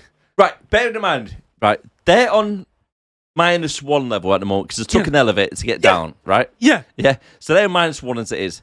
And then they've dropped down in this corridor, which is like technically -2. Below the fucking execution chamber where the electric chair came from. Yes. Yeah. They run down this fucking corridor, and then it opens up into a 4th fucking story Door. warehouse. Not only that, It's right? huge. It's like a fucking boiler room, and there's to the fact that there's fucking pipes running round with gas splitting out. Flames. And the gas is on fire. There's flames fucking flying out from everywhere. Explosive barrels just sat there on the side. So where the flames are coming out, to the right of them, or to the left of them, whichever way you're looking, there's explosive fucking barrels, and you're like, Who's the health and safety guy for who this place? designed this place? The prisoners. The fucking prisoners. Who designed this? Luckily for Sasha, he knows that red barrels go boom. So he red sets up barrels, a little trap. And what he does, he gets his barrel, rolls it over into this like little room in the middle of this fucking warehouse, right? And then he gets his cigarette from where? His prison pocket. Right? He gets a cigarette from nowhere. He makes it into a timer trap. Here's one for you. Yeah. As the guards are walking around this room, they hear a door slam shut. Yes, they do. This is a tiny little room. There's no exit. No. So how did he shut the door? I don't know. This is even more fucking unexplainable than the guy who shoots the metal door for it to fall off its hinges onto the floor. So he walks into this room after shooting the hinges off the door with a 9mm gun, which comes out like as 50 caliber fucking bullets. Right? He walks into this room, and then a cigarette happens just to hover above it and goes, snaps. Yeah, the cigarette's Perfect on top, timing. fucking burning down, and then just boom, blows him to fucking smithereens. Oh, it's just fucking stupid. And then, in the meantime, we cut to number 6, who says that she's second in command and the queen bitch of the universe. I fucking love that line. I'm the queen bitch of the universe. I'm the second in command and the queen bitch of the universe. The thing I don't get. Yep. If she's the second in command, why is she 49-6? When Donnie is 49-1. Wouldn't she be 49-2? The other 5 have been killed. Have they? Yeah, she got promoted. And she's like, I want a chopper ASAP. And then they go, all right, then we'll send the chopper, seeing as your ass nicely, and you're the queen bitch of the universe. Yeah, Sorry, Your Majesty. So I'm back with Sasha in the boiler room. Why is the hooks everywhere? You've got like big meat hooks all over the place. I don't fucking know, but Sasha gets slappy again and beats up another goon, throwing him and flipping him through the air like he's made of fucking helium. Slap fighting. And then we get a quick cut to the chopper that's arrives, and the two choppers arrive. One pilot leaves, one runs into the other chopper. That fucks off. And then it's back to Sasha. Who's 3 floors up, by the way. Yeah. So Sasha's looking for Donnie, and then somehow Donnie comes in swinging in like George of the fucking jungle, like Tarzan. Watch out for that tree. Fucking shooting. Watch out for that tree, dickhead. Fucking swinging on chains, and then Donnie's like, and Sasha's like, oh, that looks like fucking fun. he jumps onto a chain, and then they start swinging back and forth on these chains, fucking slapping each other. What? That is what happened, by the way, guys. We have not just imagined this. The thing is, right, on my first watch, I completely missed this whole chain sequence. How? Whether I was just It's like 40 kinda seconds long while they're fighting. oh, each this other is fucking chain. boring, I'm going to play on my phone. But when I was doing my notes, I'm like, why did I notice he was swinging on fucking chains like some kind of fucking Circus Soleil or something? Yeah. It's daft. And, yeah, so they're swinging around like, you know what it reminded me of? Gladiators. Yes. On Yeah. the fucking swing things. Yeah. Keep swinging across trying to knock each other off, Yeah. right? Pretty much like that, actually. Yeah. And then they have He a lands chain on the fight. floor. Huh? He'd land on the floor. They land on the floor. Sasha gets his gun out. Yeah, I've got you here now. Nah, you don't have enough bullets in that gun there, Sasha. No. Clip's empty. But I've got one in the This- tube. This is the worst standoff I've ever seen in my life. Yeah. Because, like, you know, you say Sasha's got the gun at Donnie, and Donnie's like, your gun's empty, fella. And he's like, no, it's not. It's like, it fucking is. I bet you One in 10. the tube. I bet you $10 fucking dollars it is. And he empties the clip and he goes, okay, it's empty, but there's one in the tube. And then he goes to shoot it and it doesn't fire. And he goes, ha! Fucking told you, dickhead, you owe me $10. He goes, no, it's a misfire. It was a I swear, look, there's definitely one in it. It was a misfire. I'm like, It's the way he says it, though. He goes, no, it's a misfire. That, mate, come on. just admit you're fucking wrong. It's Seagal. That was off Ah. script. I know for a It fact that was definitely off was. script. Anyway, suddenly, Nick arrives Yep. out of nowhere and starts shooting and saves his ass. And then Donnie runs off, leaps over the fucking side of a 4-story drop. Like it's fucking Batman. Yeah. He runs off like he's fucking Batman or something. Fucking just jumps off. Doesn't even bother to look. Then Nick and Sasha are looking down and Nick just goes, huh, spits on the floor. All I was expecting was the camera to just look down and then Donnie be at the end of the floor with his fucking legs spread. That was my bottle. With his legs spread, legs broken, going, ah. Yeah, his ankle snapped. Yeah. Fucking. But no, Why did I do that? My kneecaps are fucked. Nope. That does not fucking happen. Right, so let's just go off the premise of this at the moment, yeah? Yeah. So we up here is the cell block. Yes. They get the elevator down Yep. to the gas chamber. Mm-hmm. And then from the gas chamber, they go down into a corridor, Yep. go across, Yep. start fighting. It opens up into a 4th-floor warehouse, Yep. right? With different and then floor on the levels. 4th floor, the fight, to drop down to the level floor. Yep. Right? So now they're on level floor again, which is -3 at the moment. And then Donald runs and jumps over a balcony, which is about 2 or 3 floors. Yep. So Down. are we -5, 6? Oh, yeah. So apparently Alcatraz goes about 6 or 7, 9, 10, 11, 12 floors underneath the ground, apparently, guys. You're Alcatraz. Yep. And it opens up to a huge All I can think warehouse. of is all the prisoners that have ever been there that have tried to dig out. They've just like, you know what, fuck it, we're going to combine all the holes and fucking just make an underground basement system. It was. And then we'll just have flames flying Yep. out everywhere. Yeah. It's fucking stupid. So anyway, so then Nick and Sasha are walking out, and Nick's like, Sasha, you need to holler at me, man. Holler at me. Something's going on. Holler at me. Look, man, I'm on a tight clock, man. Yeah. That's literally what he says. Look, I'm on a tight clock, I'm on a tight clock, man. I don't need get to say time. this- I need to I say don't to got Supreme time. Joe. It doesn't make sense. No. I'm Also, half past if you dead actually already, look at motherfucker. his dialogue, Yeah. right, with subtitles on, it doesn't make sense a lot of the stuff it says. The subtitles I watched it on. He's not actually saying what the lines are meant to say. No.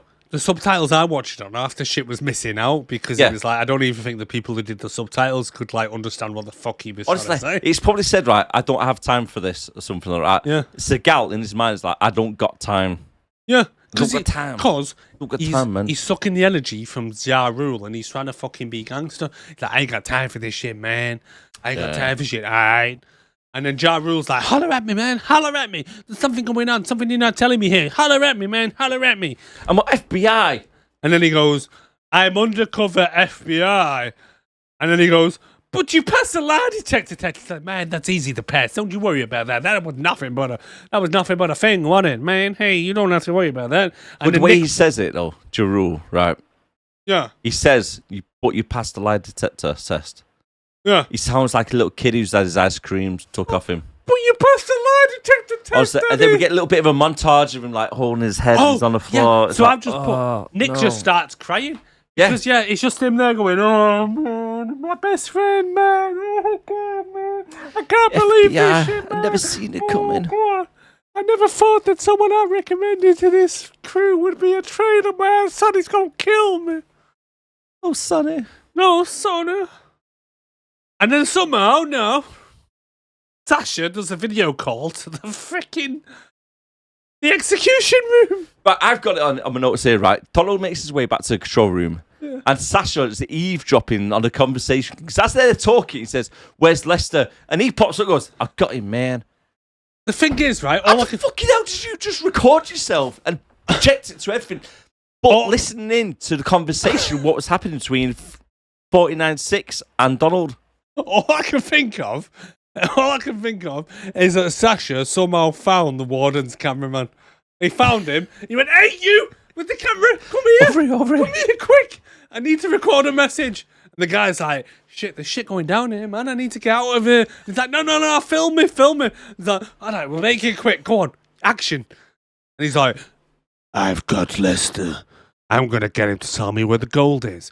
You know what? Instead of using torture and putting a gun to his head, I'm going to play with his balls. The Seagal way. He's going to give it up before he comes, man. He's going to begging me for the release." It's like, all right, well, fine. We'll swap Lester for the judge. In And he's 15 minutes. I don't want that 53-year-old skank.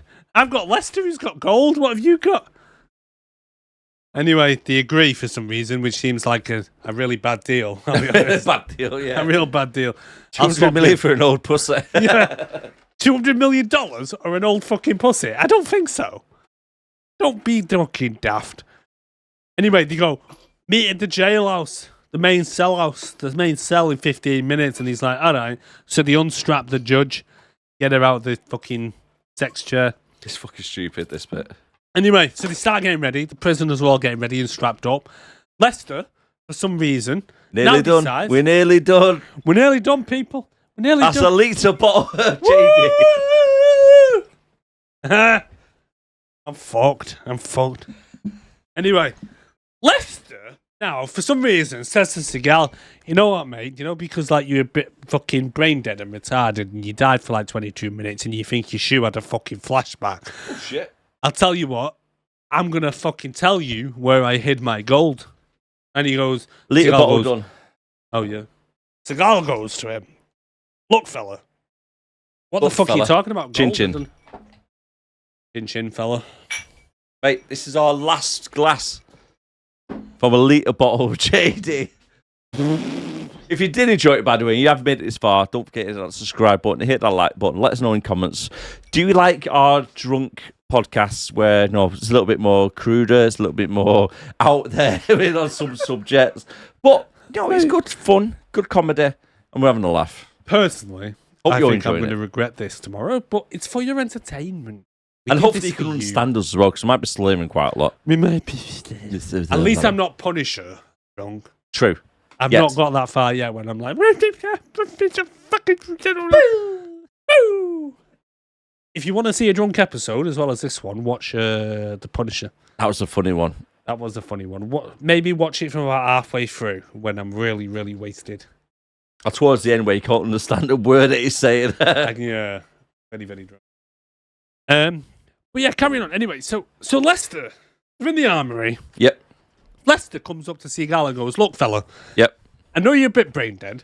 I know you've got the IQ of a fucking fetus. Yep. But I'm going to tell you where the gold is." And he goes, "There's this lake somewhere in the world, and I buried the gold by it." And Seagal goes, "Gold?" And he goes, Yeah. Do you know the gold I told you buried? Buried? And he's like, Yeah. You know why I'm in prison, right? And he goes, "Prison?" Anyway, long story short, he tells him where the gold is buried, like in a cryptic, kind of very open way. He basically says, Bearing in mind, right, Lester knows he is an FBI agent because he was there. Oh yeah. Right. So FBI for 17 years have been coming along to Lester and saying, I'll give you a blowjob. I'll give you a hooker. I'll give you 50% of the gold if you Do just you know tell what? us where Right, it fucking we'll is. even reduce your sentence from a death penalty to yeah. maybe 5 years. But no, all it took was some bellend who's fucking semi-retarded to come in, have a brew with him 30 minutes before he's due to die. Yeah. And then he's like, you know what? I'm going to fucking tell you where it is. Fuck it. Yeah. Who gives a shit? Yeah. Who gives a shit? It doesn't make sense. It doesn't make sense. Why would he tell him now? You've been avoiding the FBI and the government for fucking 17 years. Yeah. But then Seagal comes along, you're like, do you know what? I like your do-rag. I like you fucking do-rag. I like the fact that you absorbed my ethnicity and now you treat me like a fucking white guy like I am, and that you also have a bit of a gangster walk and, you know, you respect the other prisoner. Yeah. I don't fucking know what I'm talking about now. I just don't know. I can't figure out why he just... All I can think of is Seagal just said, at this point in the film, he needs to tell me. But why would he tell you? Well, I don't know, because I'm Seagal. And he's like, no, but we need to write it into the story that he tells me. And they're like, no, why would he tell anyone? It's been 17 years. FBI, everyone has come round. They've even sent fucking prostitutes in to suck his fucking cock. Everything. And wouldn't let him finish until he told him where the gold was. They tried everything. And now, because you've known him for fucking 2 hours. About 2 hours, yeah. 2 hours, you had a fucking brew with him. You told him about your shoe fetish and your wife in the afterlife and the fact that God goes to play tennis with Jesus. Well, to be honest with you, Sasha didn't tell him anything. No, he didn't tell him anything. Out. Because he even says to him, do you believe in God? And he goes, sometimes. What happens in the afterlife? Nothing. And he goes, okay. You want a cup of tea? I prefer coffee. Why are you being awkward, dude? It's my last fucking few hours. Literally awkward as fuck. Last person you'd want to spend your last few hours with. If I could choose anyone in the world and someone said to me, you know, make a wish, we've got Steven Seagal, do you want to meet him? I'd be like, I would rather chew on Megan Fox's jizzy shoe than fucking meet Steven Seagal.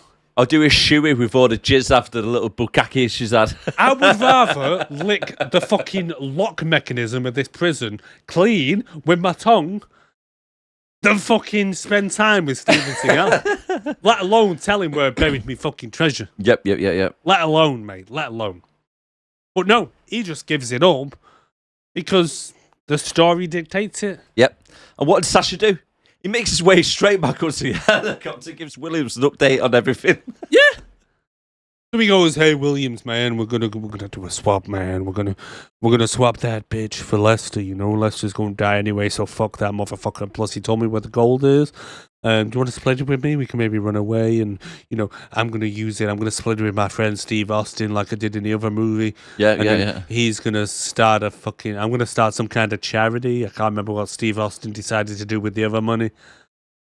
It's like, fuck off, mate. Fuck off. So 2 anyway, minutes later, Nick makes his way up there. Nick has forgiven him like that. Straight away. Yeah. Straight away.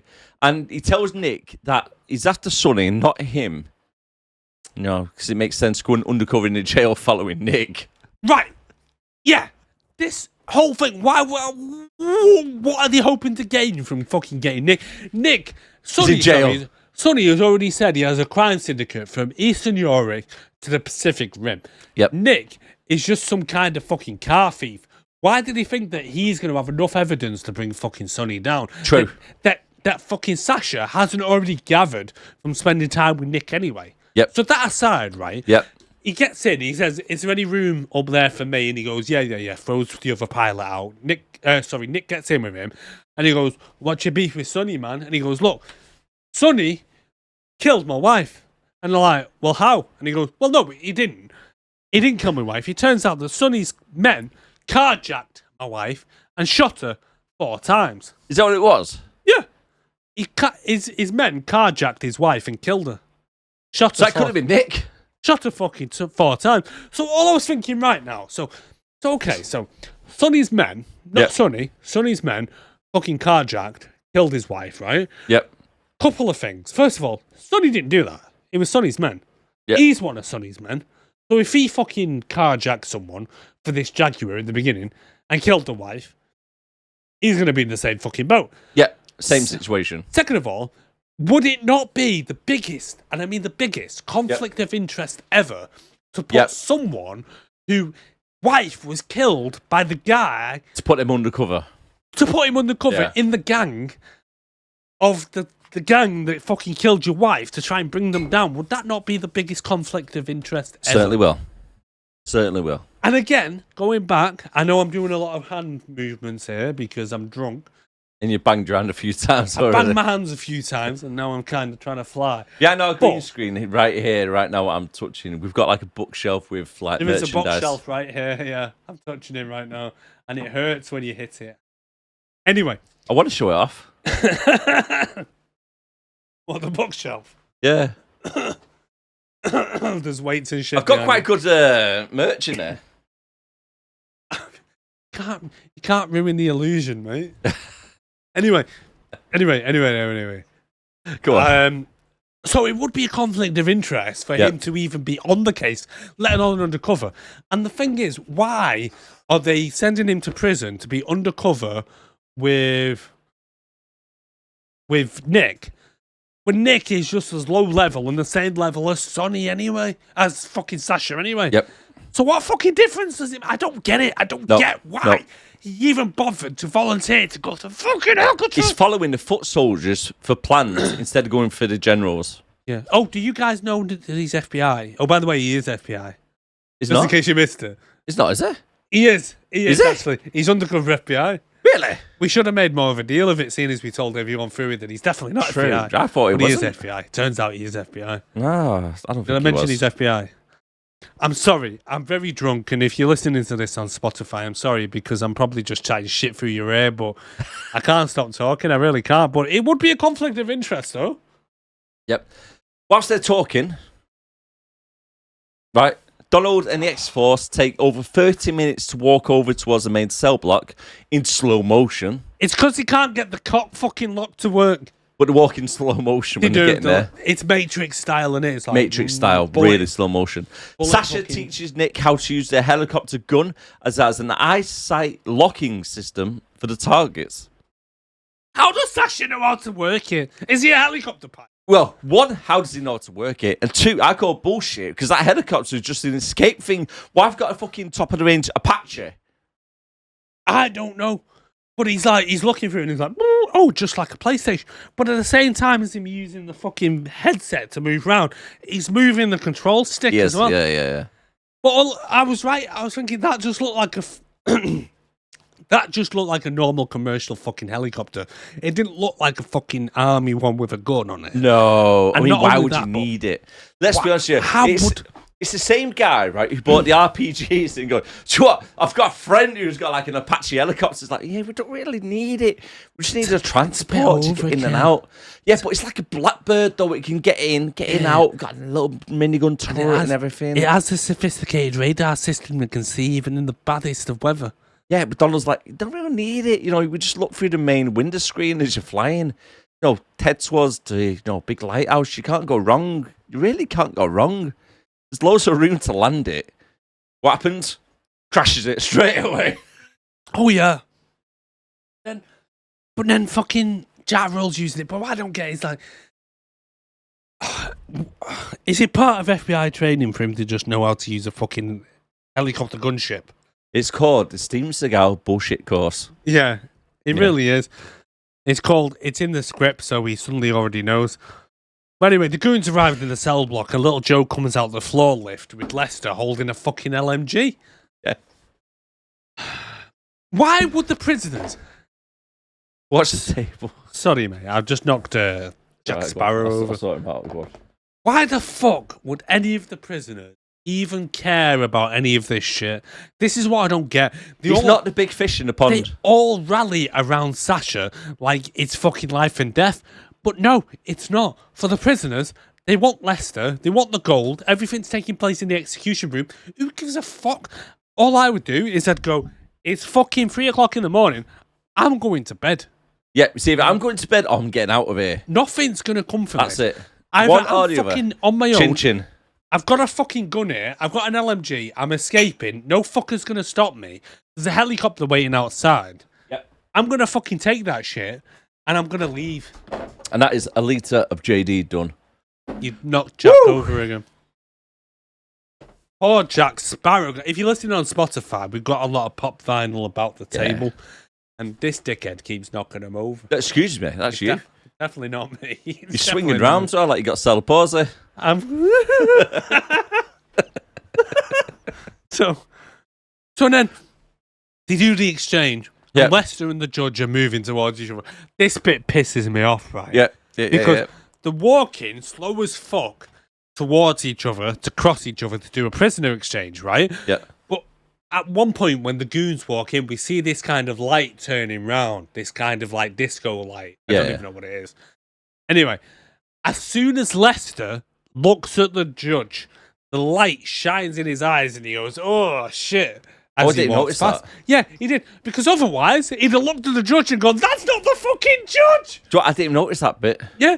Just thinks to himself, how the fuck did he not notice it's not the judge? Yeah, because the whole time they're walking up, not even his peripherals or anything, did he bother to just go, look at the judge? Just that slight movement there. Watch, guys. Here's one for you. What? Where did Donald get the wig from? What wig? Oh, shit, yeah? Yeah. I didn't... Was she wearing a wig? 'Cause Yeah. I was looking for that. Was she wearing a wig? She was wearing a massive wig. Because it turns out, when they're walking past, it turns out in a minute that he's not the judge the fucking transferring. it's They've shit got another reporter. random woman who happened to be there. That reporter.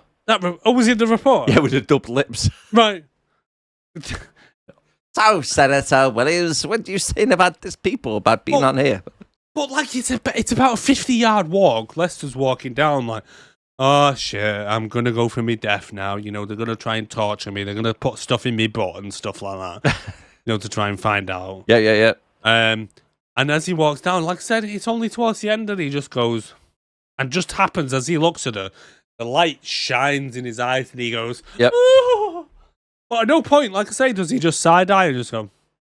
Otherwise, he just gone, "That's not her, dude." Gal, up in the chopper. It's not her. It's not her. It's not her. They're trying to pull a fast one, but no, it doesn't. No. Fucking stupid. So the crossover, exchange prisoners, Yeah. and then the what's his face? The warden comes out and says, "Right, okay, guys, put your guns down. Comprende?" Yeah. Come on, I'm Elf Pregwo. And then Corrupt turns around, looks to his little mate, and goes, "Hey, do you remember we practiced earlier?" He goes, "What? Like the 1-2 cross?" Yeah. No, the 1-2 cross. All right, okay, yeah, we'll do that. So they look at each other. They jump off. This fucking second floor, by the way, right? They jump off. They cross each other, shooting, and then Corrupt kills his mate. Yeah. It's fucking stupid. And then breaks his ankles on the floor, rolling around in pain. A little bit like Peter from Family Guy. And then the prisoner's like, shoot him. But that's it. All hell fucking breaks loose. Nick starts even shooting the fucking chopper at people. And then He misses. He misses everyone. It's got an automatic locking system. All He he has to do misses is every look at single them. person. You had one job, mate.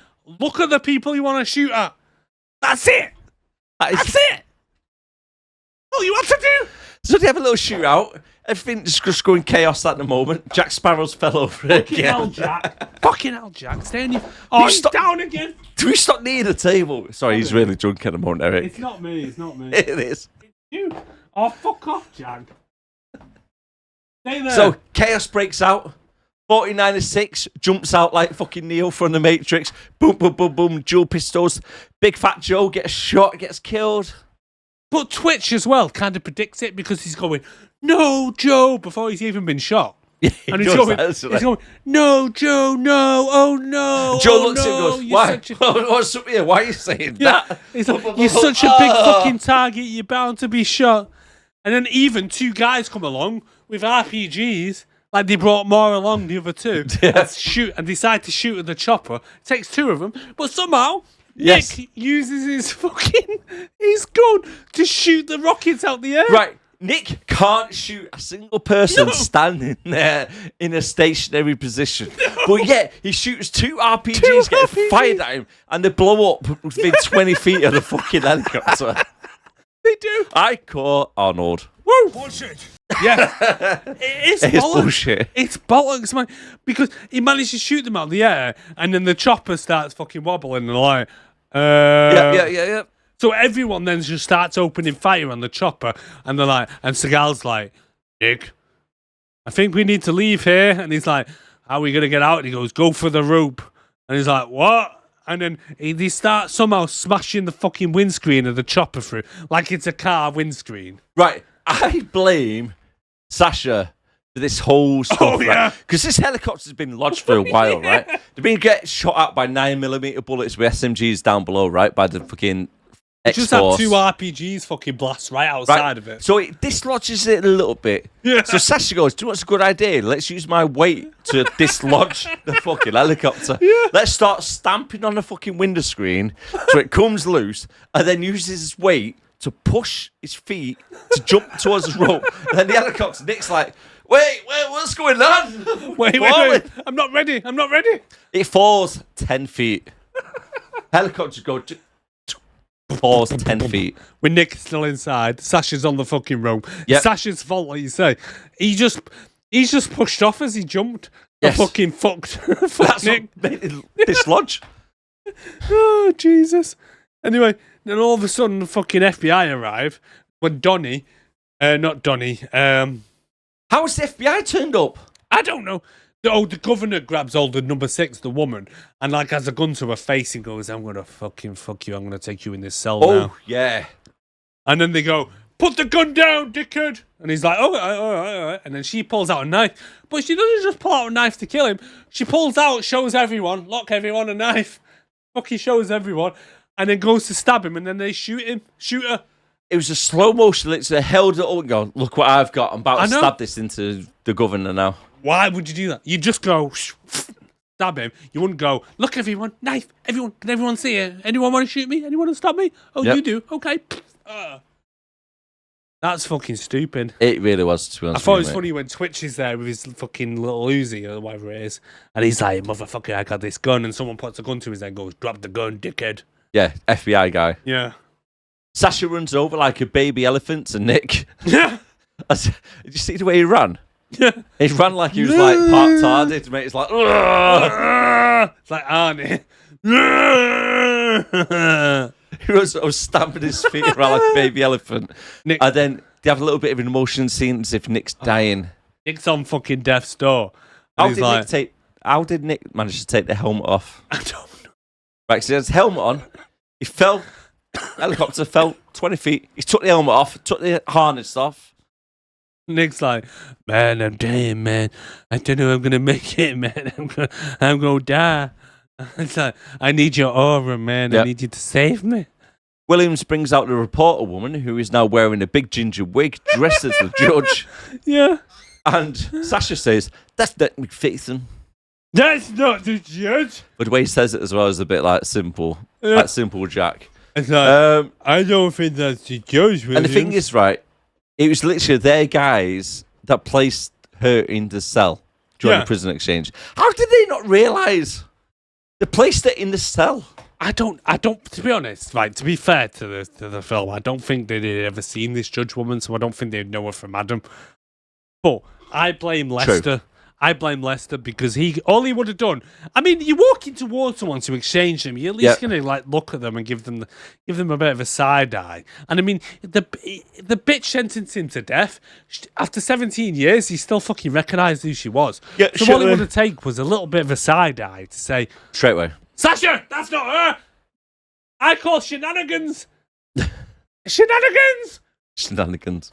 But yeah, anyway, it turns out she's not her, and then all of a sudden it like cuts, and then they've somehow caught up with fucking Donnie's chopper. How? Donnie's chopper left like 3 hours ago, Yeah. and they somehow caught up with it because for some reason he's still over San Francisco. Straight away. And then he rings them on the radio and he goes, No, "Hey, it's not ringing him. Using a fucking walkie-talkie. walkie-talkie."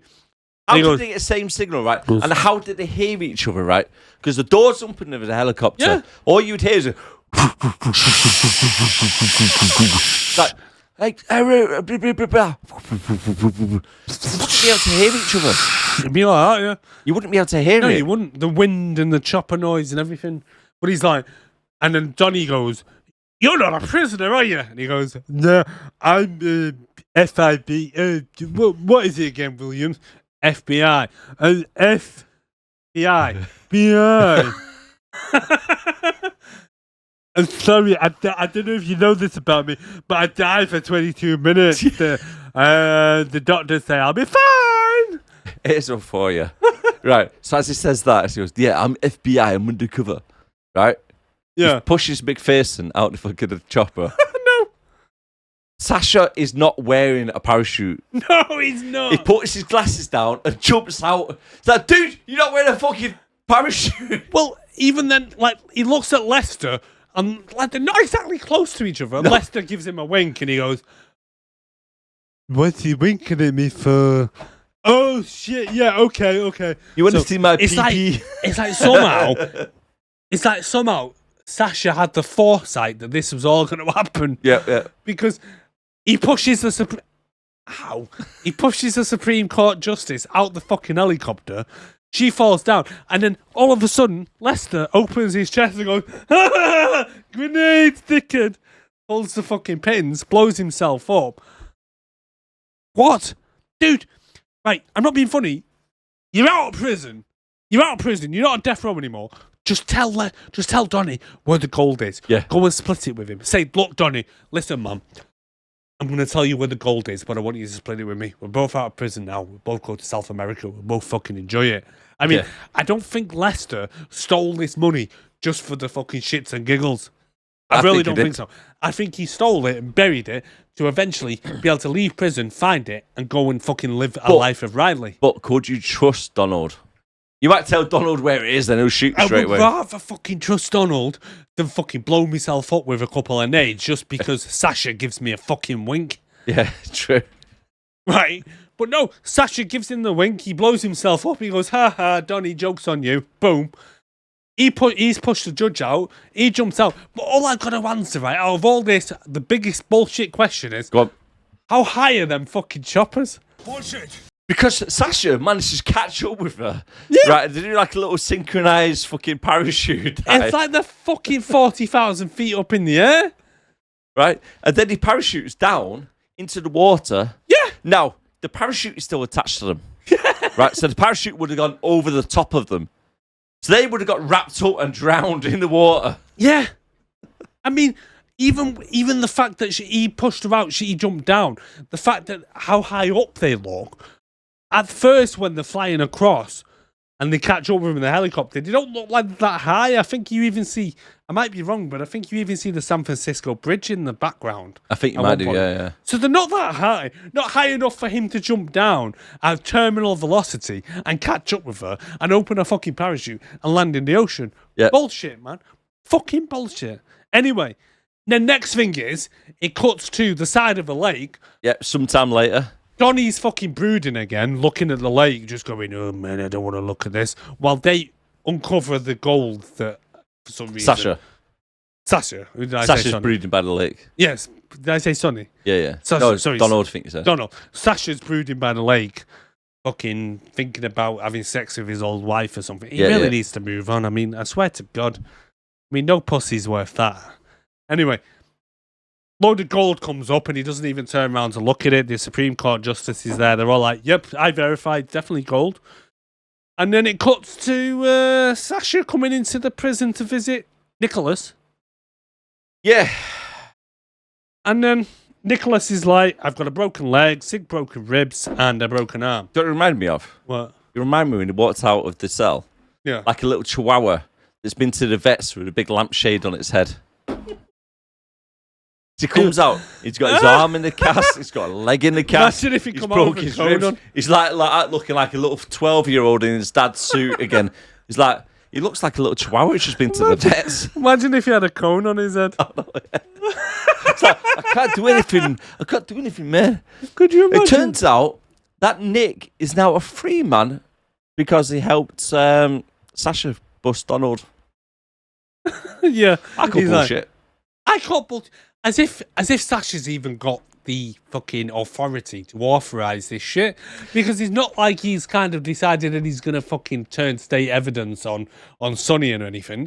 All he's done is he just helped Sasha briefly take down a bunch of terrorists who were trying to stop fucking Lester. I mean, you might get a little bit of time knocked off. I Maybe he suppose. might get like a year knocked off or something. maybe 2 years for good behavior, but there's no way he's like, go and grab your clothes, man. I'm going to take you home because I'm going to fuck you because you're my bitch. Come here. And the grab my warden's there pocket." like, go on, it's fine, man. Got you back, man. Got you, yeah. Go and get your back. clothes, man. But the thing is what really did piss me off with this, because he goes, "Hey Nick, we all right? We've got any issues? Nah, we ain't all right. We're aight." We are. And then when they say that, right, he goes, "Aight." For about 30 seconds to a minute, no word of a lie, by the way, guys, right? It's 30 seconds to a minute. It's a long scene. They're looking at each other and just nodding, like in slow motion, nodding, going, "Aight." Like that. It's like that's been the whole theme of the film. Gal saying, "Aight." But it's just slow motion nodding back and forth to each other. It's like, what the fuck is this about? It's really I've just bad. asked ChatGPT, can you shoot me a picture of Ja Rule in a dog collar used after pet surgery? I'm going to see what it comes up with. See, how do you get that as well? Because every time I try and do that, it comes up saying you can't use it because it's people. Fucking doing it. Is it? I'll see what it comes up with now. It I'll have to doesn't send work it for to me. you so you can put it up. Right, it never works for me, man. But anyway, so Corrupt now gets a visit from his missus. It's doing it as well. So Corrupt gets a visit from missus, and this is probably the best scene throughout the whole film. It's probably the best part of the film, yeah. Yeah. And it's in the credit scenes.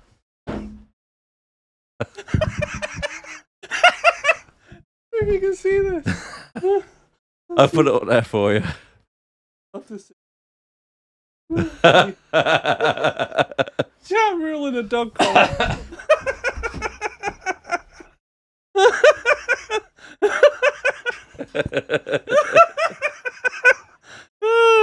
Oh god, I'll send it to you now so you've got it when you do the edit. All right, man. So yeah, so Corrupt gets a visit from his missus, and then that was quite the best scene. And then that is it, guys. That's the film over. That's the end of the film. Woo! Sorry, I got a bit off track a few times. I'm sorry, guys. Yeah, went a little bit off track a few times, didn't we? Okay, click quiz results. Yes, Has go you on. been around any strange people, strange food, strange things? Did you get bit Got by any a dog whiskey or left? something? You finished? What's going on, Dr. McClay? What a world of shit. What do you mean? Plastic beakers. I don't understand. You see, with level 5 biohazards, you don't use glass because it'll cut your monkey soon. You'll be dead. All right, that was indeed. Do you know? The Beaker Salesman. The big says no. The Patriot. The Patriot. Yeah. Never heard of it. It's what? It's a really good film. No, it's not. I remember it as a kid being a really good film. The thing is, it stars Steven Seagal, so it Yeah. can't be. But he becomes a native Indian in this one. No, he doesn't. He does. I do shit you you mean? not. So yeah, really good film actually. The Patriot. Steven Seagal, El Kildo. 4.2. Yeah, it's on our list. It's one of our next ones. I'm not fucking doing The Patriot. What film are we doing next week? Next week, I think it's going to be. Let's load it up quickly. I Hey, think it's G.I. Joe. Havoc. Who's it going to be? G.I. Joe. Dead Heat. Dead Heat. Yeah. I'm not doing another Steven Seagal one. No, it's Roger Morris, Who the fuck's Roger Morris? Doug Bigelow, and it's Randy James. What's It's that on? 6.1, and then Rotten Tomatoes is 11 and 48. What is it? Dead What's Heat. it? What's it on? I don't know. Well, we need to be able to watch it, Darren. We can't watch it. On what? That's what I'm asking. What's it on? 1988. No, I know what it is. I'm looking at it now. I'm asking what's it on. Have you got it up on there? I've got it up. What's it on? What is it? Prime Video. Dead Heat. Yeah. Oh, it's available on Prime. There you go. We're doing Prime Heat. Dead Heat. Yeah. Prime Heat. Dead Heat. Oh shit! Dead Heat. That's the one with the zombie cop. So it says this offbeat comedy thriller. Roger Mortis, is a good cop who will do anything to nail the bad guys, even if he's got to die for it. Killed in a run-in with the zombie robbers and near undead Mortis helps his living partner take down supernatural crime ring controlled by Arthur P. Loudermilk, Vincent Price. Yeah. Dead Heat. Vincent Price. So basically, right, it's two cops. One of them's a zombie, and one's a normal guy who's alive, and they're trying to solve a case. That's really what you want to do next week. That's what we're doing next week. All right, then. Then the week after that is going to be Havoc, the new when Tom I say Hardy next film. week, are we doing it next week? Are we doing it in 3 weeks? I can't remember. Oh, Anyway, when we'll it's talk about next this off air. Anyway, should we get to the next bit of the podcast? Yes. So if you got the clip quiz right, leave yourself a, I don't know, Pat on your back. pat on your back. Pat on your back, comment, like, subscribe, do that shit. Tell your nun. Tell your fucking nun. So you know. Sorry for being angry. But okay, guys, we've got to do the awards now, which is the next section of this little treat of a podcast that we do. And if you want to play along, we do the following awards. We do. The best actor, worst character, best actor, best actor, worst actor, best character, worst character, Hot Babe Award, and 3 things we liked about the film. Exactly. Just making sure there's nobody posted. If you want to play along, by the way, if you join our YouTube channel, we will put up on there what's our next recording. If you want to play along, we will put it on there, and then you can read it out. Right, so this next one is the King Kong Award. Here he is, King Kong, out First of one. retirement. It's a King Kong Award. Yes, that's what I just fucking said. You better walk away. Go on, walk away, because I'm I'm gonna gonna burn this motherfucker down. King Kong ain't got shit on me. On me. It when King Kong got shit on me. Yeah, we're pissed. Can I go first? Yeah. I've gone Morris Chestnut. Do you know what? I've actually gone for Morris Chestnut 2 with a close runner of Lester. Lester? Yeah. All right, okay. He actually played it really well. Not when he was hanging across in front of him. Oh, we did, yeah. You see the fear in his eyes, looked really good. But as an overall, because Morris Chestnut had a little bit more screen time, I thought he deserved it more, and he done it really good as a bad guy. Yeah, he did really good. I did. To be honest, I think Morris Chestnut was really good considering. Yeah. What else has he been in? Because I've seen him in a few other things. Under Siege 2. Other than that, I don't know. You do the listing. I know I didn't bother to look. I'll have a look maybe one day. Anyway, worst actor, Steven Seagal Award, the award for the man himself. Is he gonna get it? Stay tuned, guys. Good for you. Wrong one. I'm gonna take you to the bank, Senator Trent. To the blood bank. Get the seagull. Seagull, yeah, I forgot. Sorry, So- guys. Who's gonna We've win actually this got the golden seagull? seagull here himself. This is a seagull with his nuts inside. If you're watching on, if you're listening to the fucking trophy just broke. That's my 3-year-old son. He keeps messing about with Don't it. fucking blame Albie. for Right, that shit. Albie broke it. Don't blame It's a Albie. seagull with his nuts inside our golden trophy. It is the Golden Seagull Award. Now, I was tempted to give it to the big man himself, but I think he's was. already won it a few times. Yeah. So I've gone for 49er6, the woman. You thought she was a bad actress? Yeah. I've actually gone for the FBI agent, Agent Williams. She was shit. Fair enough. She was really, really bad. Best character. So, I've not actually got one. Off the top of my head, I'm going to say Little Joe. Do you know what? I put Little Joe originally. Did you? Originally. And then I watched the end scene because I skipped all that. As soon as they landed in the water with a parachute, I thought, that's film's done. I fucking stopped watching it. Yeah, And then when I done my notes, I was like, oh, yeah, there's a little bit more. Do you want me the to thing do is, the woman at the end, right, is Monique. And I'm pretty sure she later went on to win an Oscar. Twitch's misses. Yeah.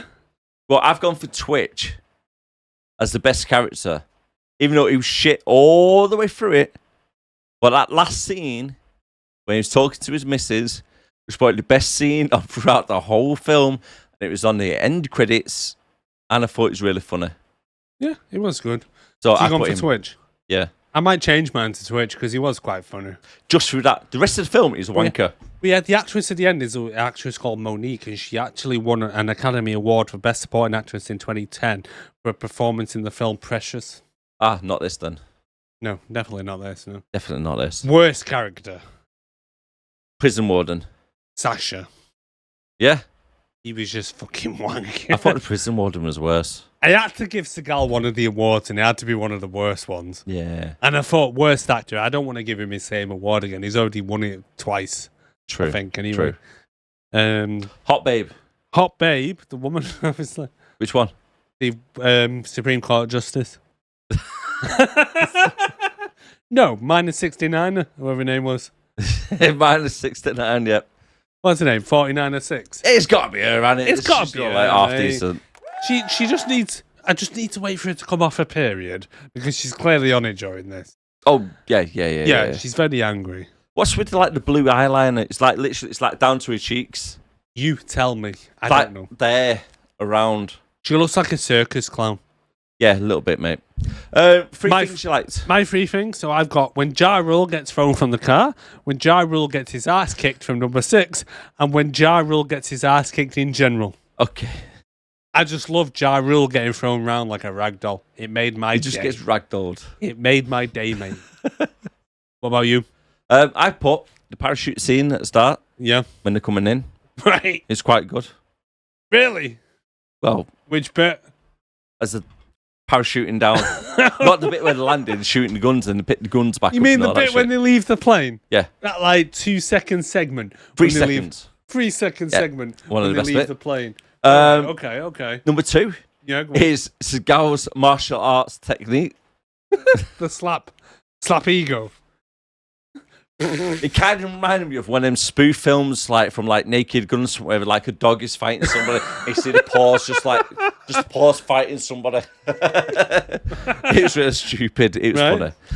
Number 3? And then number 3 was Twitch getting his visit at the end. Oh, right, okay. I still think anytime Ja Rule was ragdolled, It was funny, it was funny. especially at the start. He's just ragdolled all over the The place. thing is, all right, the guy must have read this script and thought, you know what, I want to get into films. I think this film would be good for me. I think it did nothing for his image in the slightest. No, not great for the image, but however, because he was using his music for the background, it's a little bit more PR in it. Probably. You know what I There was a mean? lot of his music in it. Yeah. Rating out of 10? I've gone for 5.4. I've gone for 4. Yeah. Yeah. I didn't think it was too bad. I thought it was fucking terrible. It was a stupid excuse for a film. It's not the best film that was seen No. anyway, is it? What was that? I don't know. Click the wrong button. Drunk. Should we We've had, bring up the we've had a Wall of bottle, Fame? litre of bottle of JD at the moment. Okay, mate. we brought up the Wall of Fame. Wow, We've that's got a the lot Wall of of film. Fame. How much better is it with the TV there? I know. It really It's is, much isn't it? better. So we've got one to skip, worth a watch, and must see on our Wall of Fame. So let us know below where you would put this. Do you think it would be a one to skip, a worth a watch, or a must see? And also, please hit that like and subscribe and tell your fucking nan.